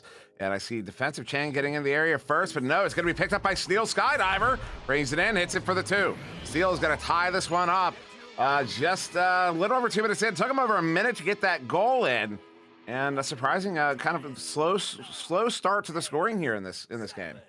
Yeah, a little bit, but you know, every bit of points you can get against this team. I mean, you saw just on the edge of the camera at least, Steel kind of celebrating, the physical celebration, jumping up and down after that one. That's a thing you love about these major streams, these major events, those hype comms, where it's non-stop excitement and intensity.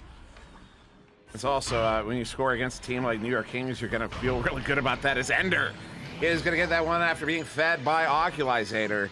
Good for the 2. New York Kings are going to go back up in the lead here in this first round. And Spaghetti really got to watch out for this, because this New York Kings team, if Spaghetti can't push ahead early on here, New York Kings are going to maintain control of the game. I mean, that's what they do.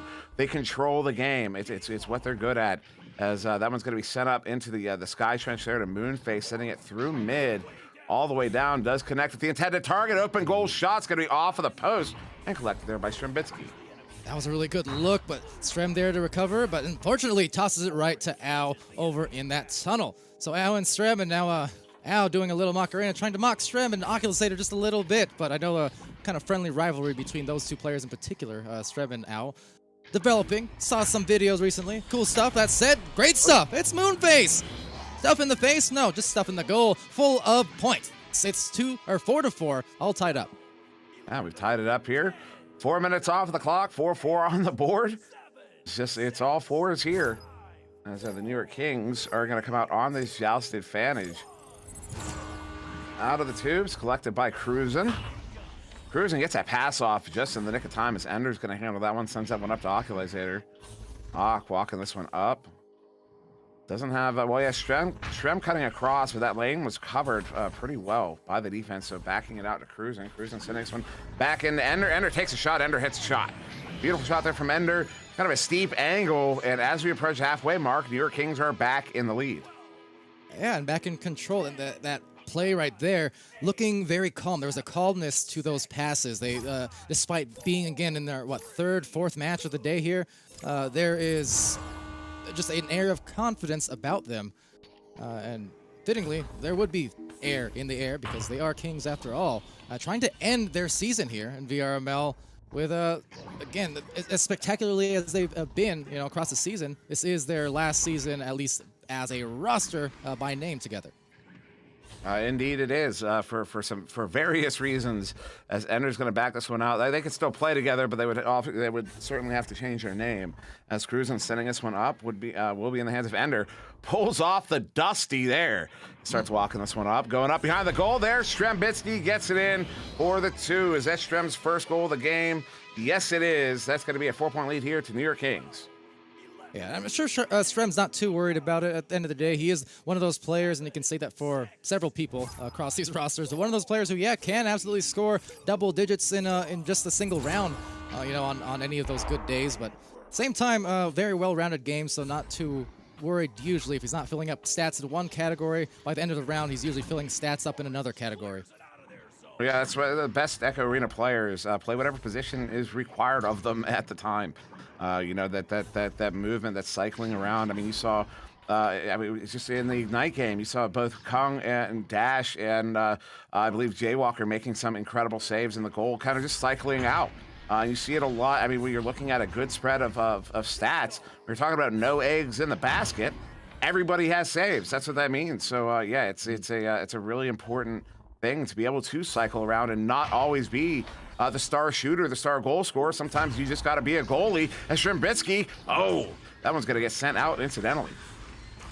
Yeah, and will be sent back into Cruisin's arms. Of course, these teams here still in the upper brackets, so with a win for either of these teams, they can guarantee their way into day 2 of the finals tomorrow, same time, same place, and now, a same race. It's 2 for each team. Players stacking and attacking and taking back and trying to backtrack on some of those words. I fumble, but they don't. It's 8-6, Dimwee. Still close here. 3 minutes remaining. It is, and that was persistent goal right there, not letting it get away from them. As back within 2 here, and I gotta note again, I mean, a relatively slow scoring line here, relatively low. That chain narrowly missing that mark. Ender gets that one, setting it in over to Strem, somehow stopped in the goal. That one's loose. Strem gets it back, juking around. He is gonna bring it back in, gets the recovery. Good for the 2.5 to go. New York Kings are up by 4. Stopping somehow, I'll say that somehow is called Steel Skydiver. Man of Steel, whatever you want to call it. Steel is one of those rare breeds of... Exactly, one of those rare breeds of just elite goalkeepers, really, right from the beginning. So unusual to see someone be that good that early into their Echo careers, but Steel has certainly come a long way in a short amount of time. That said, of course, even the best of goalies are going to have a hard time saving too many in a row. So those extra chances costing them some points, but they're going to try to react right back as a stun, leaving them left in the dust, but it'll still be another recovery back for Moonface. And Moonface sending that one in. The intended target stun. Oof, man. You get the opportunity, and that was a wide open goal. It reminds me of myself. Anyways, I'm not going to bring that up. Moonface setting this one back. I did not need to remind anybody of that. Steel Skydiver setting this one up. Opportunity here. Moonface setting it across, bringing it. Shot good for the 2. Spaghetti is back to the 2. You know what? I'll go look up that clip on the YouTubes. You'll find what Dimwee's talking about. 10-8 though. Minute and a half, Dimwee. This is very, very close, and not really a surprise at all. We saw, I haven't gotten an eye on the Kings yet today, but I certainly saw Spaghetti, and they were absolutely killing it. They hit that 20-point mark from what I recall a couple matches ago. So lower scoring, as you mentioned, but I mean, both these teams top of their games at the moment. Certainly are. Strem stunned out. Maybe getting that one back. Not quite picked up there. And sent out through mid, although the chain is going to get a good pick up. Moonface hits it. Whoa. Good for the 3. Spaghetti have just taken the 1-point lead here with less than a minute to go. And have these matches been a treat or what? They've just been competitive as anything else across our channels, as often is the case. Same for Europe earlier on. There was some incredible matches and even some upset and underdog stories if you guys haven't caught that. Shout out Baby Phantoms. With that said, it's Oculus Satyr with a disc. Only 30 seconds left, but a snag. That's a huge steal potentially, but right back at them. Oculus Satyr with some clutch ups after the turnover. So managed to touch up and now seeing if they can catch up for maybe one more goal. Yeah, Oculus won that game of Spaghetti Tube, as I understand it's called. This one picked up in that far side trap. Oh, Oculus gets there, sends it up. If they can get a chain together, they can get down here. They have an opportunity. Picked up there by Oculus has to, is going to get stunned out there by Moonface, picking it up 4 seconds. Counting down to the end of the round. That was good. One more long shot, not going to happen. Spaghetti in the last minute is going to take round 1, 11-10 over the New York Kings. What a round, and stressful as ever. That was so close, so many opportunities. Glean, what did you see from that round? Yeah, so many opportunities, but much like the last game, the last opportunity is the most important. Right there, we could see that the New York Kings had ample opportunity. They had a couple of passes that they just missed, could not execute on down the line, and from there, it just fell apart for them. In such a close game. And Pally, I did have eyes on the New York Kings today, watching one of their games and casting one of their games, and they won that game over Redshift in dominant fashion. A 22-0 mercy in the first round, and then practically another mercy after that. So not only they are clearly on top of their game, and they're clearly playing some of the best Echo that they've played, but Spaghetti just playing better down the stretch here to seal this first round for what could be a potential upset. Again, the New York Kings seen as one of the top teams to possibly overthrow Ignite, possibly take that championship, but Spaghetti looking ready to play here and ready to put some sauce into their gameplay. Oh yes, thank you for using the old noodle, the noggin. I love the puns, you know that. But that said, that is a great set of analysis there. And, I think it applies to both teams where you're saying Kings were on top of their game in your match. Spaghetti was on top of their game in the one that I casted at the same time. Both teams had such dominant efforts here in the upper brackets and are searching again to make it to day 2, which they can secure with a win here in this match. But either way, the buffer is there, and we are off once again. As that shot, well, that's not going to be off. Absolutely not. Ender, the ever-boiling player, defender, offender, doesn't matter.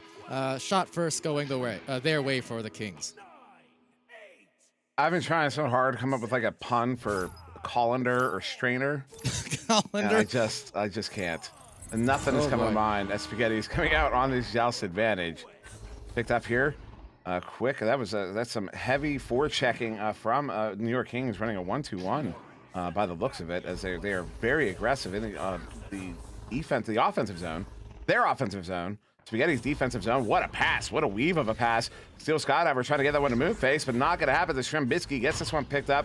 Look for the clear as they do have a chain together. Gets it by the backliner. Picked up there, cruising. Long shot recovered there by Oculus, who's going to alley-oop that one in for the 2. New York Kings are up by 5. A strong start for the New York Kings, coming in now with the first 2 goals. So taking care of business in the sense that, yeah, you dropped the last round by a small margin, but you want to start off the next one still yet the right way and executing both of those on breakaway plays, basically. And we'll be back to Moonface now as they launch and try to react, because just as much as anything, Spaghetti here could be in the danger of one of these high-scoring affairs going against them. Oh, absolutely. As a nice disc movement here through mid. Moonface brings it in, gets the 1v1, hits it for the 2. Spaghetti finally finding themselves onto the board here almost 2 minutes in. Still down by 3, but the New York Kings, at no point was Spaghetti in the lead last round until the very end there when they went up 11-10. They went up by that 1 point. New York Kings really got to watch for that. New York Kings want a victory here. If they want a for sure victory in the second round, they can't just get a lead. They have to get a big lead. Yeah, it's a tough order, tall order for them, but Oculus Satyr, one of those players who can also on their side answer the call. I mean, filling up the stat sheets and filling it up with some stellar passes, not just that, but the placement at the end. Ender to Oculus Satyr, and that was 16 seconds off the clock, but that was a 10 out of 10 in terms of just the execution. Yeah, I mean, it really was. Just crisp passes all the way in. Goalie stunned out as the shot comes in. That's going to put New York Kings up by 5. As Spaghetti coming out on this joust advantage. Still 7 minutes to go in the second round, though. It's a oh, no. Big interception there. Ender with it. Ender moving in. As Strem at the goal. Strem's behind the goal. Ender going to cross it up to Oculus. Ender gets it in for the 2. What a beautiful play there from the New York Kings on that interception. That's how you convert points. They're up by 7. What was that? Just doing a little palming of the disc there from Ender. No straining at all. Not like a call Ender, but I will call Ender, Dimwee, because anytime you need a goal, he will answer. You can't do it just because I gave up on it. Was that it? Sorry. This one, pressure on here. New York Kings playing completely out of their zone here. They were basically, I don't even know what to call that. They were fully committed. That was just a fully committed defense. They were all down there. They got back together. They get this one cleared out, though. Into the bubble there will be a race for it. A couple players coming in. A whole bunch of players coming in. Too many blue bodies. New York Kings are going to take a 9-point lead 3.5 minutes in. That's big. You talked about it, how last round was lower scoring, right? Look at this. 4 minutes, 11 points already for the Kings. So maybe they heard you, or you reverse jinxed it, whatever the case is, didn't we? They have found exactly what they needed to start just burning hot, as we've seen them get so many weekly games this season. Yeah. This is a phenomenal performance from the New York Kings at the moment, but Moonface with some room.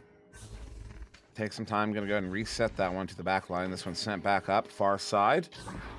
Now sent in, edge of the bubble. Steal Scott-Ever. What a setup there. Moonface gets the one-timer in for the 2.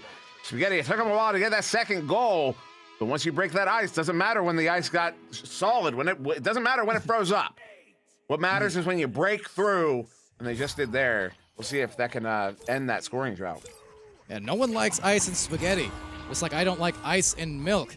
Hi, Callan. Good morning. Cruising, though, up the floor. 5 minutes through, so we'll see if this does get them going, didn't we? I mean, some nice tap plays like that, quick passes, that can definitely get a team feeling good. Oh, absolutely. I mean, it makes you feel like you're flowing. Oh, the ambitious shot. What is that? Was that Ender? Was that Ender? Yes. Ender, call your grandma. Moonface is going to get this one. Oh, tries to get it cleared out. Not going to get out. Ender has this one. Has a lane. Doesn't actually have a lane. He could. I guarantee he saw the lane, but also saw the chain sitting, a few meters above the lane, waiting for him to take that shot. As Cruzen sends it up to Oculizator, who takes the shots off of the post. As there were 2 blue bodies in the area, but that I believe was the reason he took the shot. Those bodies were basically kind of pulling the attention of those defenders. As Cruzen now bringing his way in behind the goal there to Strem. Stop there. Steel Skydiver pulls up the curtain, but Oculizator gets the recovery off of the feed from Ender. New York Kings are up by 9. Once again, not a surprise. You see Steel Sky able to save a goal just head on from the backboard. Not an easy shot to save anytime, but hands always in the right place, it seems like. But the second attempt, that's where it gets difficult. Just multiplies each and every time. So trying to build something in here. I mean, they have, in fairness, slowed the Kings down in terms of that scoring output the last few minutes. We'll see if that pays off at all for them, or if we're going to be seeing a round 3 after the next 4. It looks like it could be the case, because that rhythm is still going the way of the Kings, and Ender with potentially an open pass or a shot. That's going to be snagged by Moonface, so how about that? Back into the blue side. Hey, he didn't like the angle on that when he first got the disc. Held off to get the better angle on it. Still steep, but at that point, the defense had returned and gets that stop, though. This one scooped up. Was that a self-clear? I don't know. It was Stram. Long shot. Collected there. In the bubble, sent out back towards mid. And that is Moonface looking for a long shot. Is that on? Oh, my goodness. Just wide. As Shrimbitsky's going to get it cleared out once again. It was really close, but as the case is, a lot of things here at Master T are so close, and you're talking just small seconds that matter, small centimeters that matter oftentimes, and making a difference. As a great grab back. I mean, the instincts to be able to even react to that so quickly for Oculizator. Nicely done, but delivered right into the midfield, where everyone piles up and everyone gets stunned for a moment as Strembitsky comes away from the pile. Strem now, they're looking to chain after this one, though. They get a leech on them. This one's sent down. Cruzen, no. Cruzen not able to get the play on it. Cleared out now, back into the New York Kings zone. New York Kings defensive chain does recover. No, I'm sorry. I don't know what I'm talking about. Steel Skydiver sends it in off the feet from Moonface. Spaghetti get another one on the board here. They're back within 7. And Steel with that shot just in time as well, because that was nearly going to be a save, but able to keep them at least alive. They know they have the 1-round buffer here in this series, and they also know, they have the 1 match buffer, being that they're in the upper brackets and undefeated thus far in this double elimination tournament. But of course, you don't want to find yourself in the lower brackets, so if they can find something these last 2 minutes, whether they win this round or not, it'll be good. Strembitsky, though, that's a great save! Steel Skydiver does it again against Strem as Oculusator winds around, and now the shot! Deja vu. It's another save into a rebounded 2. That's Oculusator right there. That's kind of Oculusator, kind of, a little in brief. That's why earlier on I mentioned the reason he went for a shot was because the blue body's around, like he didn't opt for the pass. That's his play style. That's how he plays. That's kind of what he's known for. That juking around, taking those drives in. Those what for most people are low percentage drives. For him are generally pretty high percentage drives because he knows how to juke. Juking is still very powerful. As Colorado Chaos taking the shot off of the inside of the post. Is not able to get that one in. Steel Skydiver with it, going to go for the reset. Oh yeah, just missing and trying to duck is Al, but being met with a stun. Likewise there in the bottom of the floor, coming away from the pack and trying to roll it in, but right past the rim in, and once again back in the outer reach of the bubble. Strembitsky, a disciplined tap boost, not trying to get stuck in the stuns. But that said, back in the other end, it's gonna be a shot from Ender. 3 points, 18-6. That's not only a triple in the goal, that's triple up on the scoreboard. Math checks out. Yeah, 12-point lead. That is certainly at least the ice. New York Kings will be taking round 2. We will be looking forward to a round 3 with 30 seconds on the clock. Spaghetti on the joust advantage here. And what a second round victory of the New York Kings. Spaghetti taking the first round 11-10, and then New York Kings coming back. Oh, and just handling this one with that final goal there, 21-6. Wow, Glean, what a round. What a round. Yeah, absolutely. Oh yeah, I'm not Glean, sorry. No, it's all right. Glean, what do you think? I'll absolutely take your analysis over mine any day, Pally. But both these teams, New York Kings have just found their groove. They played up to the level that we have seen them play during all of the Master season so far, and they absolutely turned this around. They've shown that they want to win in this finals, but you have to give respect to Steel. And you can see how much respect the New York Kings are giving to Steel Skydiver. They are such good shooters that they traditionally will just take the shot because they can place it so well and they don't have to stun the goalie. You can see that they have one person almost always ready to stun Steel at any given opportunity, so that way they can try and guarantee the goal. That's how you know you're in the presence of a very strong goalie. So they're lining up those opportunities right there. Their stacks are getting together much faster, so they're able to get down the field and get these opportunities, which is excellent to see from them. And Spaghetti just have to figure out how to work their way around this defense of the New York Kings. It feels like they're almost a little bit too stagnant at the current moment, a little too set, but should they be able to loosen up, this could be a very interesting round 3, and we could definitely see something special happen here. And it wouldn't be the first time today. Thank you, Glean, for sure. It looks like the teams will opt for a timeout. You might have heard the horn in the background there, so might be a couple of minutes as they look to discuss. It was initiated there by Spaghetti. And listening to the interviews earlier on, we saw on stream and across our channels, which, by the way, big shout out to our creators. Again, follow the YouTubes and support them and all their efforts. Sorry, Damien, I'm not going to let go of that. May 15th, 16th. But that said, they are just doing an amazing job here to put these things together. But in those interviews, granted, I don't know how much of it was sarcasm and maybe, serious or not. Spaghetti is kind of one of those teams, kind of tongue-in-cheek, right? But saying that they have not been able, they don't practice essentially, or they have not much this season at all. And the thing is, whether that's true or not, the way they play the game, they often have, although it's so much more polished every season, it gets more and more polished, and they've really come such a long way from the ladder to master. They are a team who does play that double-edged sword, which is kind of instinctually, oftentimes, not all the time, but oftentimes, where it can be chaotic, but they're just they're natural-born killers, basically. Killer noodles. Either way, they that's how they play. Sometimes it helps, sometimes it hurts. I feel like here on the Kings side, Dimwee, I think any team with Strembitsky, for that matter, is going to be a team set up for success. A player who's kind of rose to the top as well over the last 4 years and has been with a lot of great players and a lot of smart rosters. So even though they're one-on-ones as a team, are all individually super talented, they have a really great meta play as well. Who? Did you say Strembitsky? Who is that? Sorry, I meant Strombadoodles Zamboni. The Strombolini Alfredo. Predatory pasta. Funny, the predatory pasta playing the pasta. True. So he's now the pasta predator, I guess? Yeah. Yeah.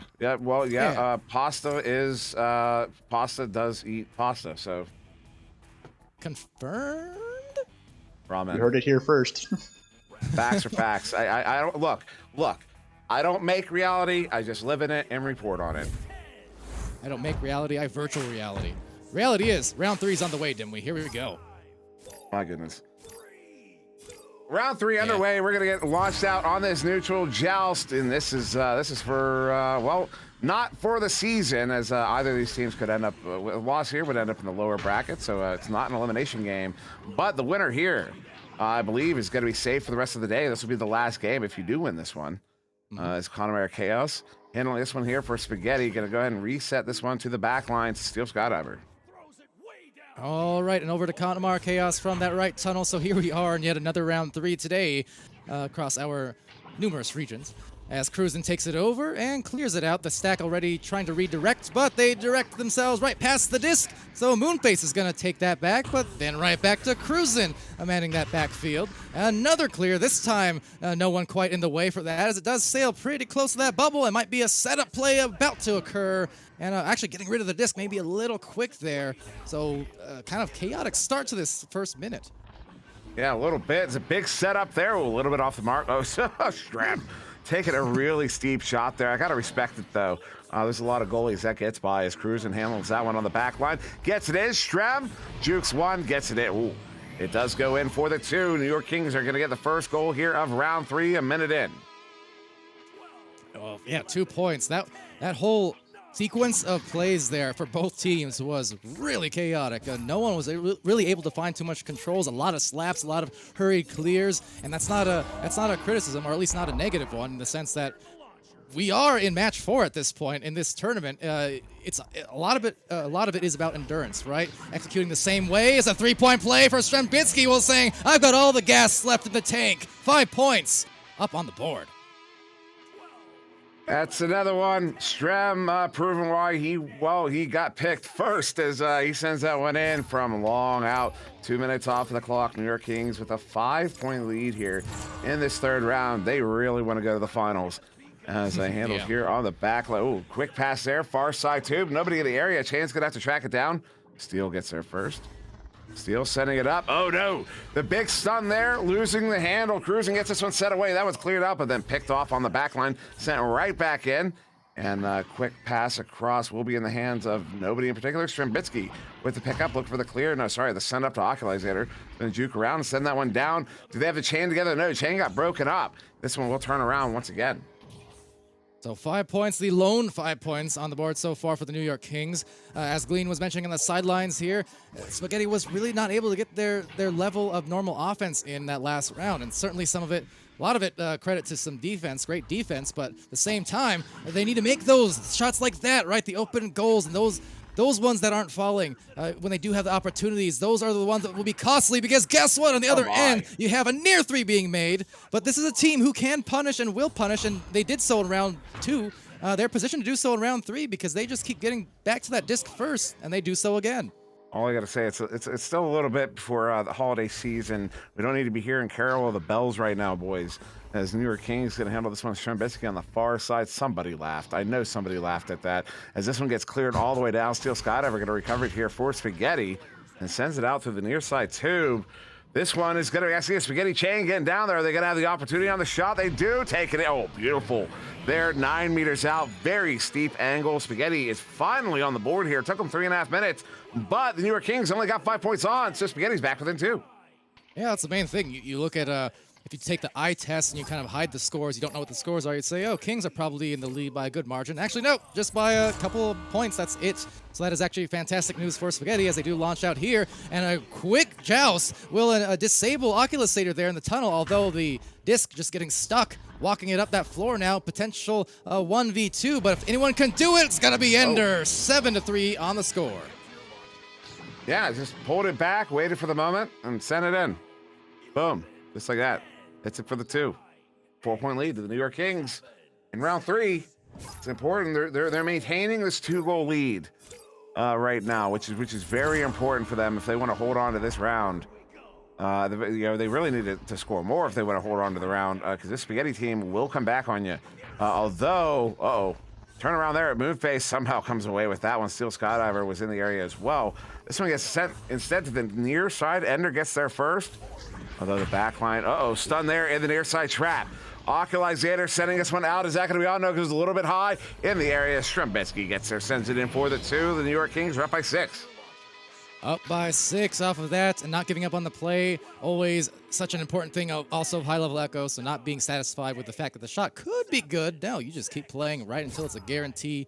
So putting themselves in the right place, and they are indeed back up now by a couple of goals, maybe even a few. 6 points, but we're only halfway through this final round before we decide which one of these 2 teams will be heading to day 2 of our finals weekend. Yeah, Strembitsky getting a hold of that one. Sends it through. They have a chain after this one. Ender looking to get there first. Gets the stun off. Picked up here by Oculizator. Sends it in off the post. Finds its way to the near side wall. Cruising gets stunned out as this one's going to be collected by Spaghetti. Sending it through the near side tube all the way down the edge of the bubble. And defense will get there first as Cruising handles that one. Just over 4 minutes to go in this 3rd round. New York Kings still up by 6. Oculizator sending this one through. It's off the Pac-Man block. Making its way to the far side there to Moonface, who does get that one cleared out. Good leech there, good stun. This one will be picked up there by Moonface on the far side and off to the reset.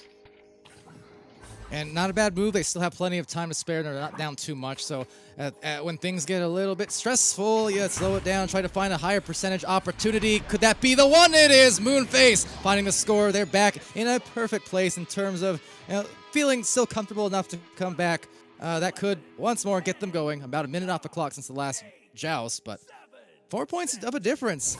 I don't want to make early casters curses and such, but we've already seen these overtimes and game winners multiple times now on this stream. It's heading in that direction. We'll see though. It certainly. Oh my goodness, long shot there. That was going to be wide. They have to chain in though. It will be sent in. Good for the 2.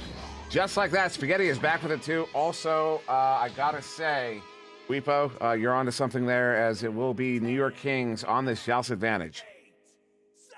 Well, now you got me curious, so I gotta check in. But that said, it's on the way. There it is, back-to-back goals, and that was in rapid succession off that last joust.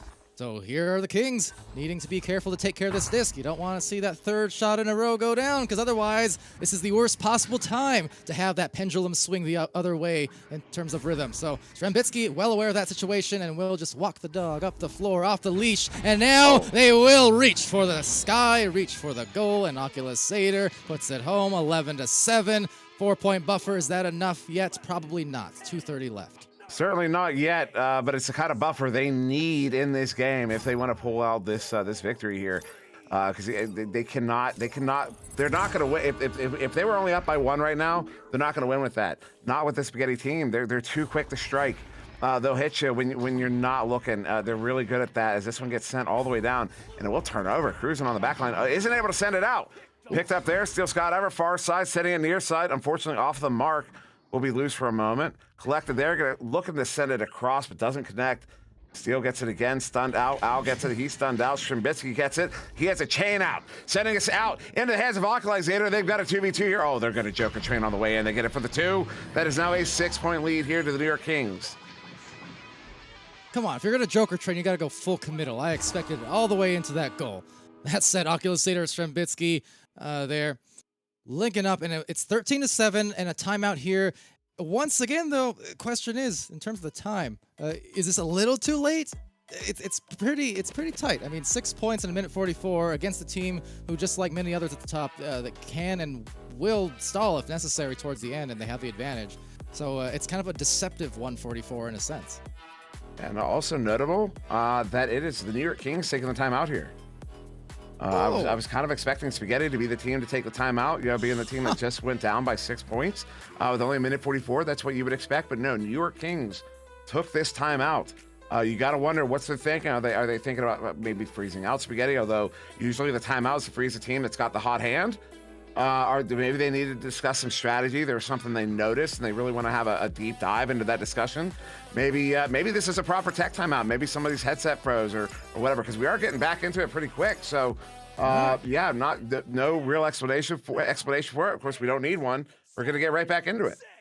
Yeah, no explanations, only exclamations. An exciting finish is what we're aiming for, and certainly what Spaghetti is, as they launch out that catapult door. Taken by Ao on this joust, and uncontested yet as the double stacks, or rather, the one stack, and the lone roamer, their Oculusator, able to actually cause enough trouble to force this really tough catch, as it ricochets all over the place a few different times, and there it is, right back to the Kings for a moment, and finding Oculusator in that lane, as it gets it stolen from Moonface, or by Moonface. Yeah, Moonface. That was a good move there. Although the send back, the steal isn't going to be on. Ender's going to get it picked up. Ender sending this one out. Oh, actually just gets caught in the trap. Probably call it the trap. That one scoop back into the tube and lands a Cruisin. Cruisin sending it right back through. New York Kings get it down to the bubble. They have one down there. That is Shembitsky. Cherry picker. Gets it in for the two. Of course, that's not actually. Don't give him a hard time about that. That's a good goal. They're up by 8 with less than a minute to go. You've called him pasta. You've called him cherries. Dimwee, you're making enemies out of kings, and history says that's not a good thing. Off with your head. That said, Kings are ahead, Dimwee, and they're looking to take this victory away and see themselves day 2 of the finals coming up real soon, as that just glancing blow on the iron, and nearly a self-goal there, looked like, but we'll be right back at them. And time now just winding down, so up to the last consolation points, but it will be in vain, and that's cleared out. Round's about to end. Yeah, in fact, that last goal was the ice there. So it doesn't matter what happens at this point, as Moonface just going to send that one in to end the game, to end the round. So Spaghetti will be falling to the lower bracket. New York Kings will be moving on to tomorrow to take on Ignite in the semifinals. Well, Spaghetti will be falling to take on the Denver Raptors. In fact, over on Channel 2 here in a minute. Yeah, real soon. I mean, one more match, and we had so many great ones already today, so I'm excited to see what the last one provides. I'm also excited to see what Glean provides and what your thoughts are on that 3-round match. I mean, went down to the wire, but Kings doing also what they are known to do, so hey. Yeah, we expect, honestly, at this point, we expect them to adapt and play well. Although the timeout was a bit strange, they did have the adaptation, and they figured out Spaghetti, essentially. I mean, Spaghetti did have some great plays there, some great comebacks, but they just could not respond to the execution that the New York Kings had down the wire. They were able to just get the boosts in. It seemed like they always had the right opportunity at the right time, and quite honestly, it came down to just that little bit of speed, maybe that little extra pass, that little flick of the wrist at the end of a shot that came down, that made the difference in this one at the very end of things. So well played by both teams, but it will be the New York Kings taking this one at the very end. All right, thank you, Glean, for that one. And well, we have another one, the last one here of our stream today in this 2-day finals extravaganza. So do stay tuned, and we'll be right back with the Burners, us and Burners versus Ethereal. So right around the corner, don't go anywhere.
Hey guys, welcome. I'm Doc Education. These are the burners themselves, right here, right in front of you. So guys, fellas, gentlemen, people, what have you been up to get ready for the finals? Well, Scrimming. Scrimming a lot of teams, scrimming a lot of Master Tier teams. The usual suspects, the top teams, Kings, Ignite, all of them. So we've been getting prepared, trying to come up with new strategies, new schemes. How much time do you spend on fundamentals versus like specific schemes and strategies for specific teams? Well, we have the fundamentals down pretty good, so we like to warm up sometimes to try and get our fundamentals down if we're not feeling it that day. So I'd say we're more of a scheme-based team. We're focused on schemes. Okay. Do you ever ask the other team you're playing to like mimic a certain style so you get certain practice? No, we usually like to plan our scrims to scrim certain teams with certain play styles depending on what we want to practice that day. So. Okay. And just looking at the bracket, I'm sure you've seen the bracket. You guys gonna be facing Ignite. Do you plan to beat them on the first time you play them or the second time you play them? See, that's we plan to beat them the first time. Of course, yeah. Why not both? Exactly, Why not both? Why not both? That's the one. Why not both? All right. Anything you want the rest of the crew, any of the people out there, or the teams to know going in? Good luck to all. You say good luck all? Good luck to all. Okay. Good luck to all. Especially. Yeah, sure. That sounds. Burners, everyone. Good luck. Yeah. Extra luck for us. All right. Any last story that you want to tell? Any little like tidbits like to get in somebody's head? Oh, to get in somebody's head? I mean, we're prepared. We're not scared of any team. We know there's a lot of good teams out there. We don't take any team for granted, but we're coming. Let's go. Let's go. All right, Burners. Finals, Season 4, coming right at you. Ah!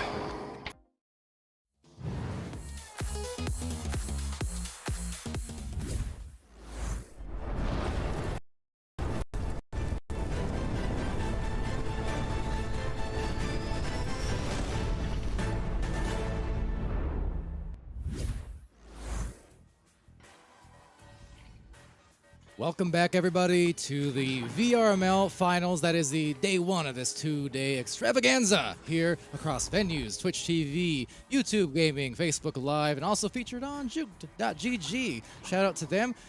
Competing these teams across our three regions for their share of the over $10,000 prize pool in cash and products. About half and half split there, so appreciation to all our sponsors, of course, over at HyperX and Asterion Products, Pro2 VR, VR Cover, Rebuff Reality, VRware.net, and of course our two new sponsors in Veritas Media, as well as Border Foods.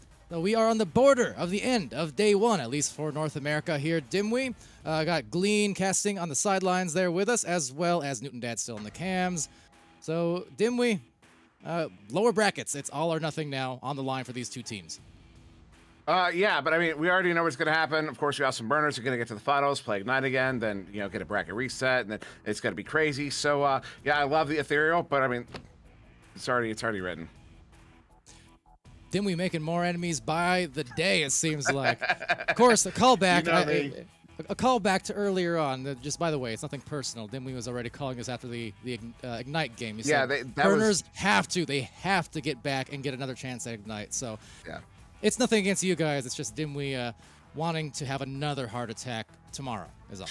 So yeah, that was ridiculous, that game. But no, in all honesty, I do expect Ethereal to put up a really good fight here. I mean, no one wants to go out in the tournament. Everyone wants to be the champ. And I expect them to put up a fantastic fight. I'm trying not to curse here. A ridiculous fight against this Austin Burners team. Although Austin Burners are really strong today, even though they have found themselves in the lower bracket, that loss was against Ignite. So, it's kind of an understandable place to be for any team. Yeah. A few seconds here, but Glean, you were also just mentioning too. I mean, Ethereal, have their ups and downs, but a team could absolutely light it up also on any given day.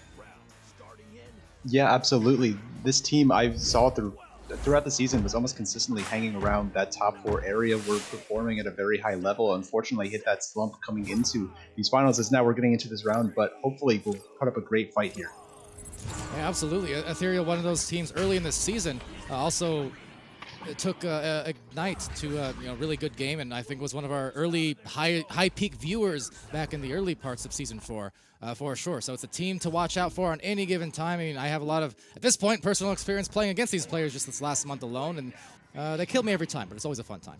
That said, it's Mozzie, The Law, Chrome, and Swagor over on the Burners. Single shot KFC, see Jason and Cry over on Ethereal, and first round, here we go, Swagor going with a pass. Chrome going up for The Law behind the goal there. Has to be recovered by Swagor, and it will be Mozzie ultimately getting it in, just pass after pass after pass, a little missed pass, then another pass and another pass, and they get it in for the 2. Austin Burners doing some work. Yeah, the Burners pass. I guess you can say they pass gas even, right? Hi, Aunt Gas. Anyway, no offense, but that said, that was a lot of passing they just did there. It bought them the opportunity. You know, those short-range passes actually are some of my favorite things in the game. When you do see them, just like really quick, rapid fire. I believe it's called Kango's passing amongst the master players, but you love that kind of thing. Oh yeah, and it's quick, crisp, and clean. As Swagor, a shot there off of the backboard, gets it in for the 2, and just like that, this Austin Burners team is in the lead a minute and a half in. Well, they've taken a 4-point lead a minute and a half in. Excuse me. All right, well, there's a start, a nice start for them, a couple goals in a row, but Ethereal here trying to put it, piece it together, knowing that, as you mentioned, their championship lives are at stake, and everyone wants that coveted title. They feel like really season to season, but especially now, I mean, you know, that title's up for grabs more than ever, and that applies to all 3 of our regions. The competition's so tight, so you never know what to expect. We've seen upsets already occur these last couple days in all 3 of our regions. Yeah, we have, and it's been a fantastic day of games, and those upsets have been just so exciting to witness and to cast, to be honest. And see Jason setting up on a cross. It is going to be off of the star block, finding its way back to mid. Cry will hunt it down here on the back line. Cry, a man of many names, sends this one up to single shot down to the floor in the hands of C. Jason. Has to back it out to Cry once again. Cry back up to KFC, bringing it in. Oh, stop there. Jeez. Stunned by one, pocket picked by Mozzie the other. But Cry able to get that one again on the back line, setting that one up and passes off though. That one gets slapped away. Yeah, the defense collapsing a couple times in the good sense, just collapsing on top of that QB as they dove into the goal. But, missing the handles, kind of left it there on the wall. Thought they had it when they did not. So instead, it will be a turnover. The Law able to clear that on the sideline as a stack will find themselves with a couple seconds to spare as KFC sends it right out past the outreached arms of the Law. And taking it now, maybe a attempt at this drive. They have the numbers, but too much sauce on that would be a tough lead as it just sails helplessly out the fingertips of a couple players until the recovery from KFC and Co. on this approach into the goal and a send out to the sideline as well. Wow, what placement from single shot on the bottom. Yeah, that was just a beautiful shot. Comes in inverted for him. It was top corner pocket. Kind of hits the inside of the post on the way in. That was just beautiful. Beats the goalie, beats the defender as well. Austin Burners still in the lead, almost 4 minutes in on this joust advantage, although only up by 2. As it's a quick pass there to Swagor in the near side tube. Swag though under pressure, looking to send that one in. Does get it in and across into the hands of Chrome. Chrome gonna go back there to the Law down to the floor. Looking for a bounce pass to get it. Swagor was trying to slap that one back for the reset. Didn't get there, but Mozzie came up, gets it back. Oh, another Joker train. That one, those shots off. KFC gets it cleared. Oh yeah, those anchors, whether on players or objects, it still makes it tough at times to get it going on those throws. You can kind of hook the shot before you know it. But that said, it will be KFC looking to the backboard play and a rebound there just in time. Launching it out was Mozzie. Meanwhile, launching that 3, but just off the barrier. Could not bury it, but they will carry it or at least rebound. And now maybe the shot, no, taken back by C. Jason. Immediately inverting just to make it all tougher to grab the toes. As a launch out again, grabbed by that stack. Mozzie, another clear. No collected there. KFC far side. No, it'll be Cry instead. Cry is just a Here, a quick pass, a single shot up to C. Jason. C. Jason across the KFC. Now on the bow tie. Couple pump fakes. Oh, as he looked away, Chrome came in on the attack. Gets that one. Oh, that was a bounce. Sends it down to the floor. The Law trying to get there. No, it's going to be KFC. Oh, what a shot. Oh, come on, man. I don't have much voice left. What are you doing to me? Look, all that needs to be said is that is KFC in a nutshell. An absolute beast when it comes to finding those shots one way or the other. Not to mention breaking ankles. I'm not speaking from experience. Yes, I am.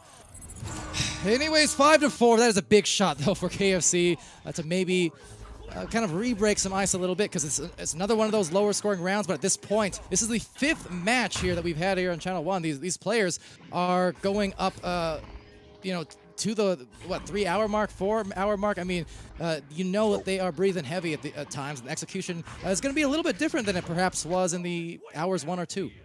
Yeah, we just hit the 3-hour mark. I started at 6 on the East Coast here. It's now 9, just exactly 9 o'clock here.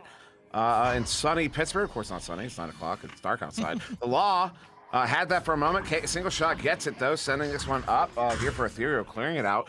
Ethereal currently in the lead, up 5-4 as we have just under 4 minutes to go. A very notably low-scoring game here, particularly after what we saw from the Austin Burners earlier on, the kind of scoring lines we saw in that game against Ignite. As this one is going to get close to the goal. Wow. Cry with the grab, turning it around now again for Ethereal. Able to turn it over into a pass, and this is exactly what they need, because we're seeing a lot of these quick clears, these slap arounds, and again, as I said, we've had some instant classic matches earlier today. The thing is, but those take gas out of the tank. That takes a lot of endurance to be doing this again and again, and we've seen a lot of 3-rounders for that matter. So without a doubt, that is going to be a factor on these players, as all it takes really is just, again, that first nice fundamental play to get them back in the game. But otherwise, yeah, it's kind of craziness at the moment, admittedly, for these two teams. Just trying to find a stride, and oh no, the fingertips, the Law just left, kind of hanging the shoulders and thinking, well, I tried. Tried indeed. It's going to be a 3-point lead to Ethereal. That was on a rhyme thing. Hee. As Austin Burners on this Jals advantage, and yeah, Mozzie sending this one up. Oh, that's an immediate turnover. C. Jason gets that one. Chain is going to dribble after it. Is that an open goal? Not really, but C. Jason going to bring it in. Oh, no, excuse me. Going to send it behind the goal there to single shot, who will get that one in for the 2. Ethereal's up 9-4. Yeah, and celebrating that goal as well. So this lead here, 5 in fact, is still 2:14 remaining on the clock. But because of that lower scoring situation, this game could very well end at this scoring line at this point. So really, any goal, especially from Ethereal, and as I say that, well, there's any goal. They got it going. That probably in itself is some ice, because triple up on the score, and just definitely the pendulum is not currently on the side of Austin Burners. It is not. It is not. Indubitably. Indubitably. That's a good SAT word. Anyone in high school, write it down. But not really. The Law sending it near side. Austin Burners kind of really on the back foot right now. Single shot gets that one stolen, though gives it away there to the Law. The Law has a player right behind him. Gets this one set up. Mozzie not able to get the grab. This one down to the floor. Good scoop there from C. Jason. Send it back out to mid, though the Law is going to be able to pick it up. The Law walking it up, sending it now down to the floor to Chrome near side. And Chrome backing it out. Looking for a lane. Does get a lane there to Mozzie. Mozzie bringing it in. And there they go. They finally find that third goal on the board here. They're going to cut the lead in half, 12-6. They're technically still, I mean, they are still in this round. They only need 2 goals at minimum. So it's possible, but Austin Burners really just need to find their footing right now. Absolutely, and another factor too, as some people, I'm sure on the top of their minds there in Twitch chat. Yeah, this is the same team. This is Austin Burners, who did, in fact, take Ignite to 3 rounds. And when I was talking about instant classic matches tonight, another one of them. We get many of them here in the finals situations as well as Challenger Cups. But that's another factor too. Not just the endurance, but you also got to wonder if that kind of took the wind out of their sails a little bit. Coming so close to that victory, now just finding themselves in the lower brackets, about to be handed defeat by Cry and Co. at least the first round. But those things where you're so very close to meeting the mark and then you just barely miss, that's why these cups are different beasts, because it's about score, not just the scores, but it's about the emotions carrying over round to round. It's not just physical, it's also emotional, right? Trying to find your way through the thickets of these cups. Yeah. Yeah, indeed. I don't have much to add on to that, to be honest. Maybe Glean does, though. Yeah, I'm sure Glean does.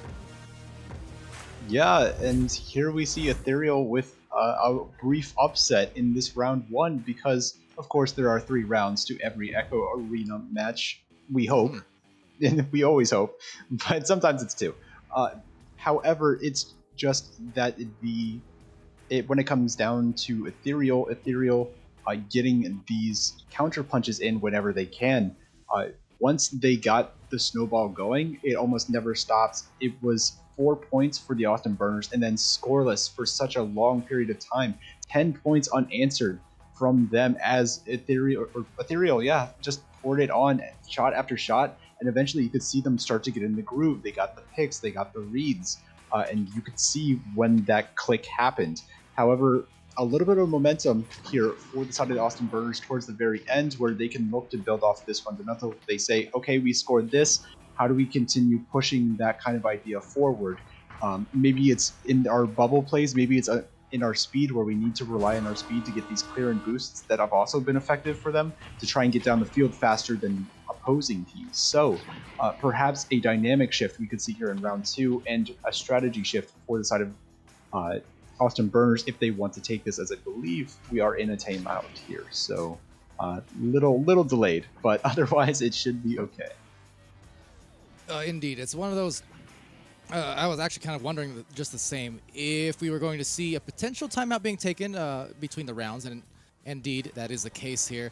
And yeah, why not use it? I highly recommend it, in fact, because I mean, if you don't use them now, you don't use them for the rest of the season, is what it amounts to, right? This is the last 2 days. These are the last 2 days of these games. So use it, breathe, take a drink, maybe get a quick bite of beef jerky. That was always my strategy, at least in big tournaments. Power nap, I don't know. But the point is, it all does come down. These are all the marbles on the table for these 2 teams. And they've both had, their ups and downs throughout the season, but even in the context of this tournament, right? They find themselves in the lower bracket now, but also some stellar matches earlier on we witnessed on this very channel. So it's a factor. I know the time is, kind of ticking down until they'll have to forcibly start this round and just kind of get right back to it again, but they want to use maybe this whole 5 minutes, honestly, to the max effect, I think, didn't we? Yeah, I mean, yeah, because especially this being an elimination game, I mean, you really need to, you need to be in control of yourself. You need to be in control of your emotions.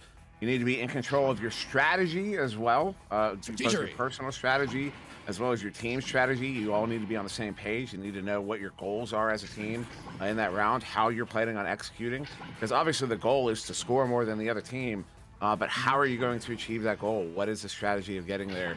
Everything in life, if you're achieving a goal, even scoring goals requires a strategy, and you need to be sure you're on the same page.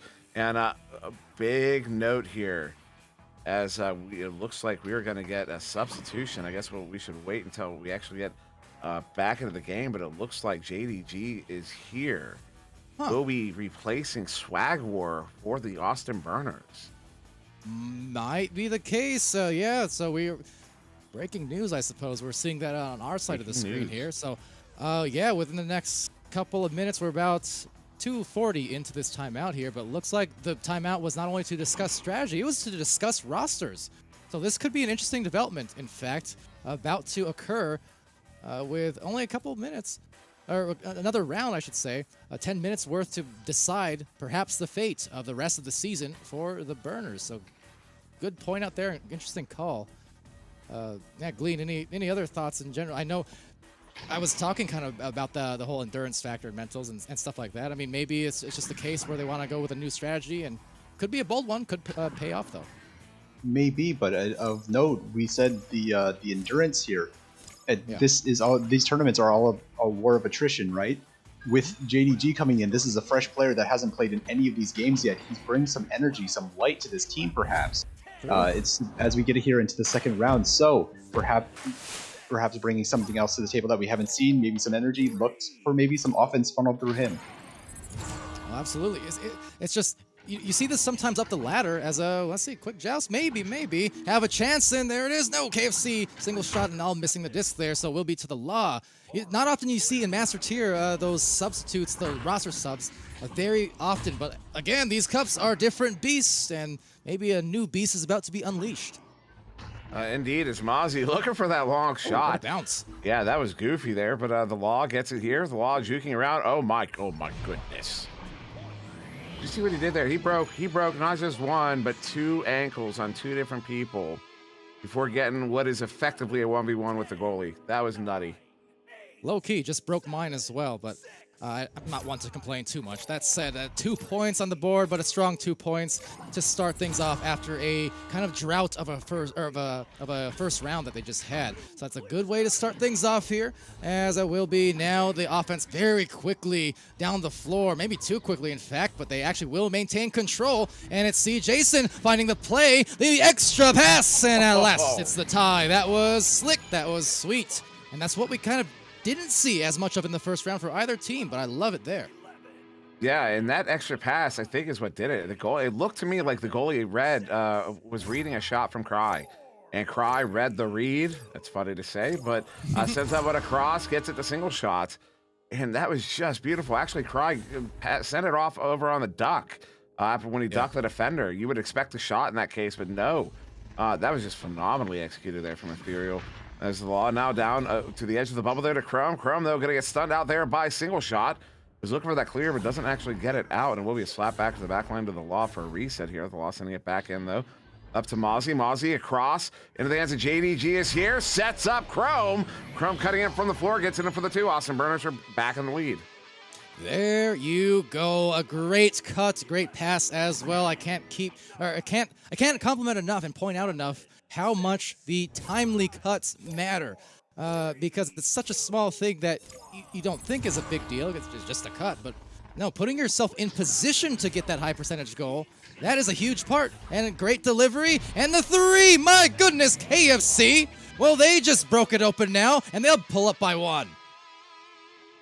Yes, they do. Ethereal gonna take the lead here in the second round off of that 19-meter 3 from KFC. Also 18 meters a second.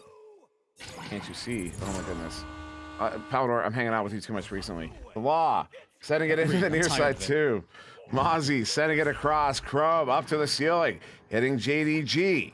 JDG gonna back that one out into the hands there of the Law. The Law walking in. Bounce past to Mozzie. Mozzie, big setup. No to JDG. JDG looking for the cut. Oh, wow. The cut. The Law gets it for the 2. Austin Burners back in the lead. You know what I call that, Dimwee? A paradigm shift, because that was a pair of dimes we just saw from JDG. 2 special deliveries. That was slick. Did you have that one written down? No. That was good. On the fly. Give me some respect here, because I gotta give respect for those passes. No, I'm saying that is respect. That's I mean, it was so good. It's like I'm pretty sure it was written down. I'm not saying it was written down. That was just the expression of anyways. Cry sending us one in. I'm being figurative. Mozzie gets that one collected. Burners are gonna get this turnover, although that bounce is gonna keep it away from them. Stunned out in that 2 was Chrome. What a grab there by JDG. Gets this one set in, and that one will be in the hands of Cry. Cry, though, stunned out by Mozzie. Mozzie tried to track it down. We'll get this one picked up. Sets up the shot for the Law. Gets it in for the 2. Burners are up by 3. What a difference. What a difference one round can make. 8 points here on the board after struggling mightily to score at all for Austin Burners in the last round. Now they're finding themselves in such a good rhythm. That is 3 well-executed passing plays in a row. Indeed. I mean, yeah, it really was. As another, Chrome gets that one turned over again. Big shot, Mozzie. My goodness. That is not, you know what? The number of times I've yelled this man's name, that is now his name. It's not Mozzie. That is Big Shot Mozzie. man of many names, Mozzie, Moswald, whatever the case is, they are absolutely turning up that heat when they needed to the most. I said right when we started this round, right, the next 10 minutes are going to determine the fate of the season. That's just how it is in these situations. So far, they are controlling their own fate as they will control the disc again. So it sails over into the other end, and it sails over into the goal, and Chrome is smooth sailing down the deep blue. They've got themselves a nice buffer here. Still half the round remaining. Chrome Dash. Formerly the artist formerly known as Chrome Platypus. Ethereal Joust Advantage are down by 8 here in the second round. They did take the first round, so loss in this round is not the end of their season, not just yet. Cry sending this one in. And the hands of KFC, open goal, hits it. What a shot. Why does he get the open goal? I don't know, but it's good for the 3. They're back with a 5.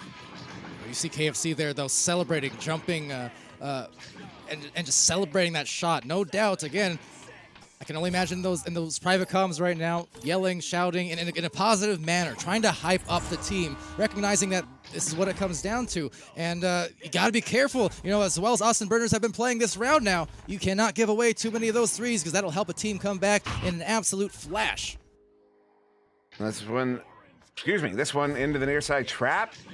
KFC, big pass across, single shot, long shot off the side of the backboard.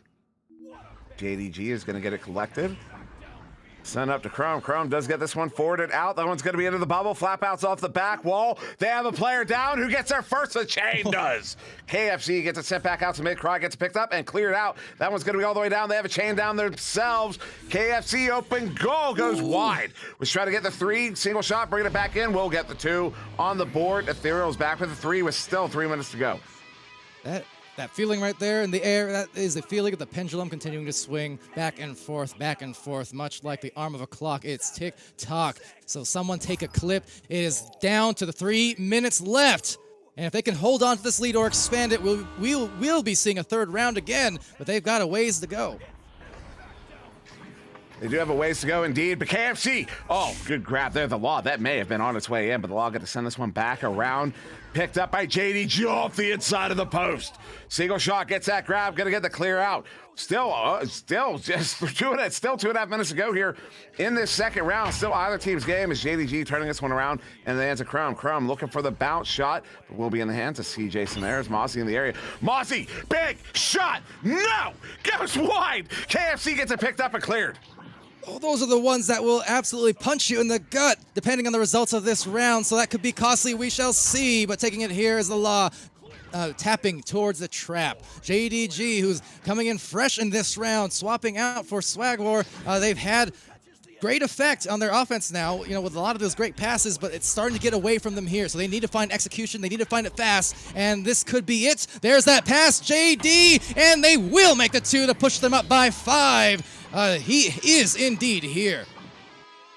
Here indeed he is. I don't know why I just rephrased that. But that's a 5-point lead. Casting in a nutshell, didn't we? Casting we just in a rephrased nutshell. that. That's a 5-point lead here to the Austin Burners. That's now Ethereal with the shots. Oh no. JDG lock shot. Goes just wide. Disc is still loose. Picked up now by Cry. Cry will get this one sent out. Good clear. That one's all the way out, but now into the hands of the Law. The Law jukes away from the attacking player. Does get it right back, but in the hands of CJason. CJason sending that one in. It's got to be off of the tip of the bow tie there. Turned over again. Mozzie gets this one cleared out. Little ping pong at the moment. There's going to be a race. I see orange bodies. Open goal. Oh, that's off of a head. Picked up there by JDG. Gets it in for the 2. That's a 7-point lead with 1 minute to go. Boy, oh boy. Yeah, 7 points. 7 points, indeed. Okay, so it's going to be Ethereal. Joust advantage. Less than 50 seconds to go. CJason setting it to the near side. We'll get forwarded through. I don't believe there's enough time left as we hit the 40-second mark. Yeah, that is the point of no return. We will be going to round 3 here, waiting on the final score. Mozzie taking a big shot. That one's going to go wide. JDG gets a touch on it, stunned out by KFC. KFC going to scoop that one down to the floor into the trench, picked up by the Law. That one's off of a head. The Law loses a handle on it. KFC will get this one sent out all the way down 20 seconds ago. Only enough time for one more goal. That bounce is going to keep it away from everybody. JDG sending it into the near side, looking for a wall shot. The Law will complete that one, gets it in for the 2. That'll end the round 19-10 in favor of the Burners. Ooh, boy. Not just a wall shot, a Law shot. And they have absolutely broken all the barriers. Whatever was, in the way there in the first round, they were not able to score too much. Suddenly, just the passes are connecting. The rebounds, they're getting it. So definitely the energy is here. And JDG, as mentioned, speaks for itself. Glean, what do you got to say about that? That was a strat that happened to pay off indeed. Yeah, like I mentioned, JDG maybe bringing some energy here. And look, I don't want to necessarily call it a JDG diff right now, but I want to point something out. He has 4 points and 4 assists in this game already. Coming in one round, he's tied with Mozzie in terms of assists that out of the entire team. And this is only in one round. At a minimum, he has facilitated for at least 12 points in that one round alone, if not more. And that is over half the points that he helps create as a single player in this round. So he has had a massive impact coming into this one. I think it was the right idea to switch him in, as clearly can be seen, but this is maybe something where we can see these master tier teams start to switch in their substitutes, because especially in these tournaments, as we see, it's effective here. They can bring the energy, they can bring the play mentality that you need to try and make these long tournaments into something that's a little bit more fresh for everyone and turn things around maybe in a bad situation, like right here as we get into round 3. All right, thank you so much, Glean. And absolutely a strat that has paid off, getting all the teammates involved, but it devolves right into the backwards headbutt. We'll go in for the 2. I'm not sure I've seen that before.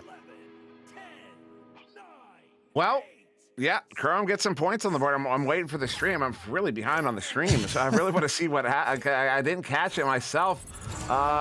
Yeah, that was something else. See, Jason, yeah, that was something else. KFC, far side tube, in there to single shot. 30 seconds off the clock. Gonna go ahead and reset this one to see, Jason. In this third round, this is the last, for one of these teams, this is the last round of the season. For the other team, good. Oh, I was going to say, it's 9 minutes, but it's an eternity, honestly. It's an eternity here. No, it really is. As KFC underhands that one, ambitious.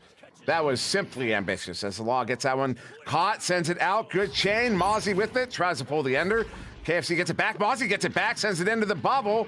And the hands it to Jason, who's looking for that clear. Does get it sent out to mid, towards mid, not out to mid. In fact, Cry will get it picked up. Cry sending this one in. It's going to be off of the backboard, off of the... Well, it's in. Little whirl, little twirl, good for the 2. And maybe a little dance there from KFC. Ethereal have tied it up.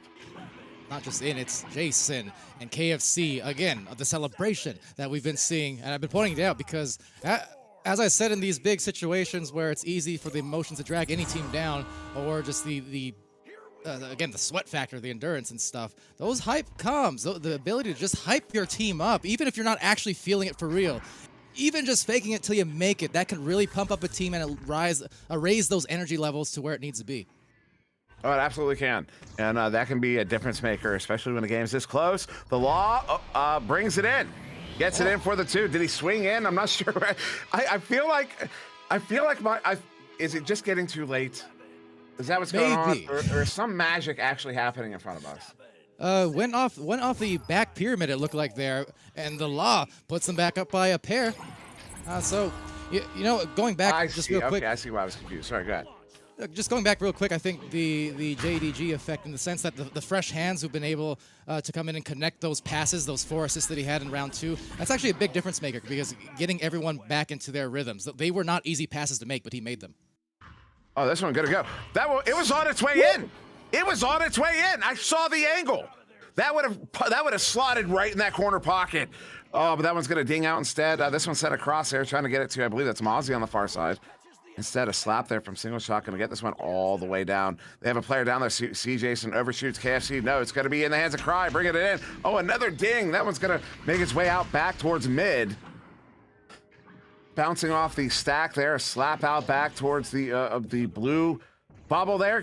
C. Jason will get it recovered. Looking at a 1v1 here against the Law. C. Jason will get it cleared out in the hands of Cry. Cry, though, going to get stunned out. This one picked up by JDG. Oh, they've got a 3v1, bringing it in. The Law, another ding. JDG bringing it around. We'll get that one in for the 2. That's a 4-point lead to the Austin Burners.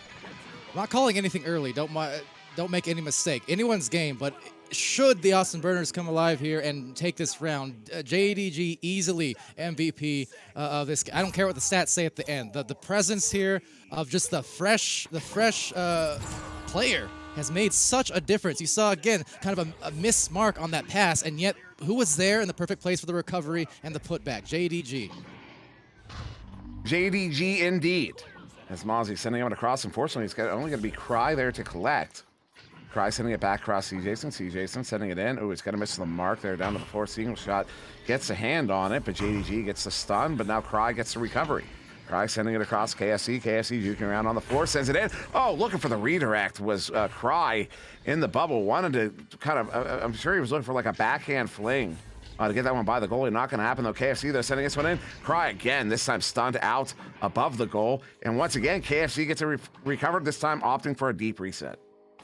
And see Jason now for Ethereal. You can see directing traffic there by that station.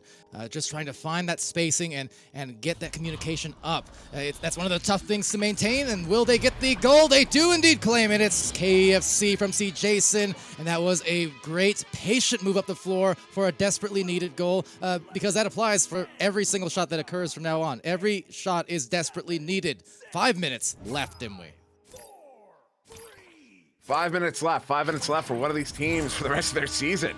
This is the Law going to handle this one. 2-point lead here to the Austin Burners in possession. Although that send into Chrome is a little off the mark. C. Jason gets that one recovered for Ethereal, but sends it out into the hands of Mozzie. Mozzie up to JDG, bringing it in. Oh, the stop! And the recovery. JDG going to press the issue, gets it in for the 2. Austin Burners are going to go back up by 4 here with as we're now over the halfway mark of this 3rd round. And see Jason, the ever-dominant force inside that goal, also a constant threat whenever he's present in there. But JDG with a presence of mind, saying, I don't mind that you save that. I'm just going to opt for the regrab. Gets the disc back and back to the offense for a single shot up top and a delivery right back at them. 2-man game and a back lane pass over to CJ. CJ seeing this play developed once more, trying to calm things down for Ethereal. Found that pass, KFC the extra, and that is through. It flutters and then finally by into the bottom beneath the knees. 8-6. Ethereal keep coming back with a 2 here. Just kind of nipping at the Austin Burners' heels, just not quite getting the couple goals in a row that they need in order to mount this comeback. What they need is a turnover, like on this joust, on this one here. As they send in, they're coming in hard. Look at that. They know it. They need that turnover. KFC setting it up and goal. Single shot. They're up by 1. Thought you were going to need to pull out the old bleeper there for a second. Single shot indeed. That was a huge hit. 1-point lead. Oh my goodness.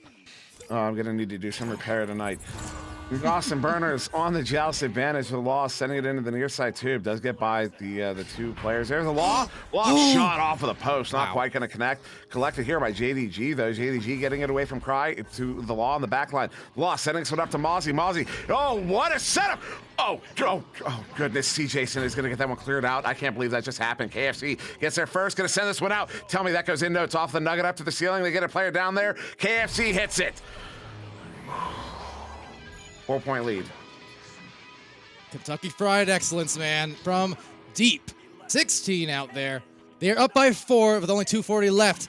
So this is down right to the wire as we were hoping, expecting, and thinking. They're laying it all on the line, knowing that the last months, several months of work, scrims, practice, VODs, all the above is coming down to this. A quick response here would be pertinent, and a quick response it could be, but no, snag out of there, a little off to the right, and back to Cry from that left lane, but interception from Chrome, and here it goes once again. They need some scores here quite soon. Yeah, the Law sending this one in the hands of Mozzie. Mozzie, so one more pass there to Chrome. Gets it in for the 2. They're back within 2 with 2 minutes to go. Just like that. Austin Burners back within 2. I mean, this is going to be down to the wire here, especially after that what was that, a 5-point swing on that last Ethereal goal would have basically been a 1-point lead to the Austin Burners. Instead, it's a 2-point lead still to Ethereal after that last Burners goal. Ethereal going to come out here patiently. See Jason slowing this one down. They have the time, they have the lead. If they burn enough clock and they get a goal, this one's loose, so it's going to turn over. Slap there on the back line. Gets caught in the trap. The Law gets there again, scoops that one. Nobody in the area, though. It's going to take a moment. Chrome gets there first, gets a dump in. They have a chain down. No, not quite going to happen. Bouncing off the back wall. They have it. Oh, the hook from the Law. Gets it in. They tied it up. What a move from the Law! My goodness! Could it be again? We're approaching the last minute in a round 3. Could it be a round 3 OT? Would not be the first time we've seen that on the stream. The Law in the clutch after some tough misses earlier on, making up for it with the absolutely crucial take. KFC sending this one up. Cry with it. Cry down to the floor. Over to single shots. Gets stunned out. This one up to the ceiling. Less than a minute to go here. That one's going to be slapped back out. KFC does get that one collected, and a wise reset there to CJ on the back line. They have the defense a little off balance right now. They're all out of position, although very quickly getting back in position. Cry with it. Jukes around. Oh, stunned out. This one's loose. Picked up there by the Law. Gets that cleared out. They have a chain out, but a leech on. Bill, big pickup, big stop. See Jason. That was so clutch. This one into the bubble. 30 seconds. They get it in for the 2. They're up by 2. They're going to... The Austin Burners have 10 seconds to respond. Ethereal playing out of their minds and out of body appropriately. That said, the time coming down to the clutch. So 12 on the board after this, and they're going to need something incredible, and they're going to need it quick. Here it goes for the Law. There they go to Chrome. Chrome up high, but an interception. Just single one right back. 5 seconds remaining, and a dive out from C. Jason playing out of goal, out of mind, out of body, and they have finally secured the win. 14-2. It came down to the grind of that last minute and seconds. Dimwee, wow. Glean, wow. Wow. What a round. Oh my goodness. JDG really invigorated this team in round 2, really brought the energy, brought the mechanics, and he even brought it here in round 3, and it was so good. But Ethereal just took it someplace else, man. They were Ethereal in a sense. They just turned it on. They figured out where to go with it, and I'd see Jason absolutely unbelievable in this round. Multiple clutch saves. He had that last goal. He secured everything, and just phenomenally played by both sides. This is absolutely one of those classics that we talk about, Palador, that it's just, I don't have enough time to put things into words right now, or enough capability to put things into words at this current moment. Well, that's more than fun. I think a lot of us are kind of on the same track here. It's one of those things. It's always a pleasure to cast these things, but it's a war on the us just as well. How many times today have we both, you and I, didn't we, been near some heart issues? I feel like. I mean, they've just been putting on an absolute show, and it's a constant. Same with Europe. Again, there were some thrillers over there in Europe, and OCE likewise, who we'll see for their day 2, their finals later on tonight, and another 5 hours or so from now, or 4 hours, give or take. Anyways, but yeah, fantastic job from Ethereal. I mean, they absolutely left it all on the line, and they provided one heck of a show. Austin Burners likewise. I mean, they had some wise moves. That the roster changed there to get the fresh hands in after 3.5 hours of play, 3 hours of play, just to get that player in there. And JDG absolutely killed it in the role, presumably coming off of no warm-ups at the same time too. So to perform like that, just fresh and executing well, that was so important to their ability to force it to a 3rd round, didn't we? But yeah, at the end of the day, sorry to say, I always am, only one team could win, and it was indeed Ethereal in this case, so they will see day 2. They will see day 2. They will go on to face, I have it up here, they will go on to face the winner of Spaghetti versus Denver Raptors, which hasn't been reported yet. So whatever happened over there on Channel 2 is who they're going to be facing from over here. Of course, we didn't get to see that live, so that's why we rely on the bracket reporting, folks. Hello? But yeah, so we're going to have to wait and see who they're going to be facing off. Of course, over in the upper bracket, it currently still undefeated, Ignite versus New York Kings. So the winner of this game, the winner of the other game on Channel 2, are going to face off tomorrow, and the winner of that game is going to face the loser between Ignite and New York Kings. So we have a lot to look forward to tomorrow. I got you, didn't we? It was Denver Raptors in 2 rounds, 14-9, 16-12. Oh, wow. So, Raptors. Good job. Fantastic work, Raptors. Yeah, there you go. That's going to be a game. Like I said, these teams, I mean, Spaghetti getting eliminated there, Austin Burners getting eliminated there. Part of you wants to be shocked, or like you expect to be, but at the same time, you're not, because that's the nature of Master Division. That's the nature of Master. But with that, yeah. Any other thoughts from you? Didn't we know we're about to close it off? It's been quite a long day, but we still got a lot to come. I'm just happy to be here for all of it, because these are the moments that make the moments of the future that we go back and we talk about. Remember back when? Remember when that happened? Remember how cool that was, or how stressing that was? But makes all this worth it. It's been a great day, and we still have another one ahead tomorrow. I just upset a whole bunch of people. Go subscribe to the YouTube channel. That's all I gotta say. Sorry. Twitch spam. Some people are upset. It is what it is. Where's Nightbot? They really want me. They really want to ban. But there you go. Go subscribe right now. Go do it. Or no, I'm not gonna. I mean, resubscribe, but maybe just unsub real quick, just to tilt Dimwee, just a little bit. But sub afterwards, okay? That's like an hour from now. Anyways, sorry, dude. I know you're trying to be a good, good VRML guy. Go sub. I can't help it, okay? The chaotic part of me wants to take over at times. Never mind. So, with that said, we will work on the Dimwee ban. But as far as the rest of these players and the rest of these teams, we're going to see them tomorrow in North America as well as Europe. And again, Oceania is just a little bit later on tonight. So that will be at 10 p.m. Pacific time. And in other words, 3.5 hours more or less from now. We'll be in the same places, same channels in terms of venues and Channel 2. So do tune in for that. And for Europe and North America, same start time. And again, the same places wherever you're tuning in from, whether it's Facebook Live, YouTube Gaming, or venues, or our Twitch channels. So make sure you do follow. Make sure you do. Okay. I want you to. Please.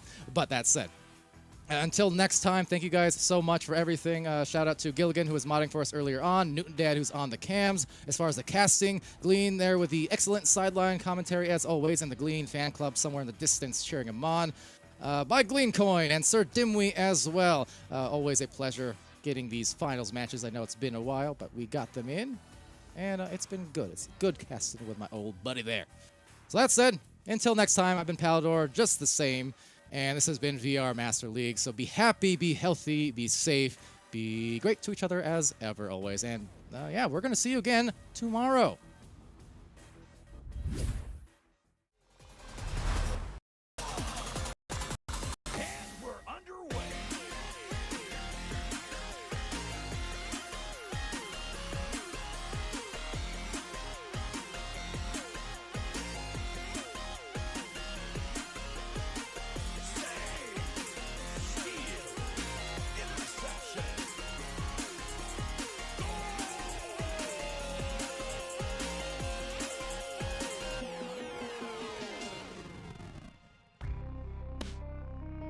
Season 4 of VRML Echo Arena is brought to you by HyperX, Asterion Products, Border Foods, Viridis Media, VR Cover,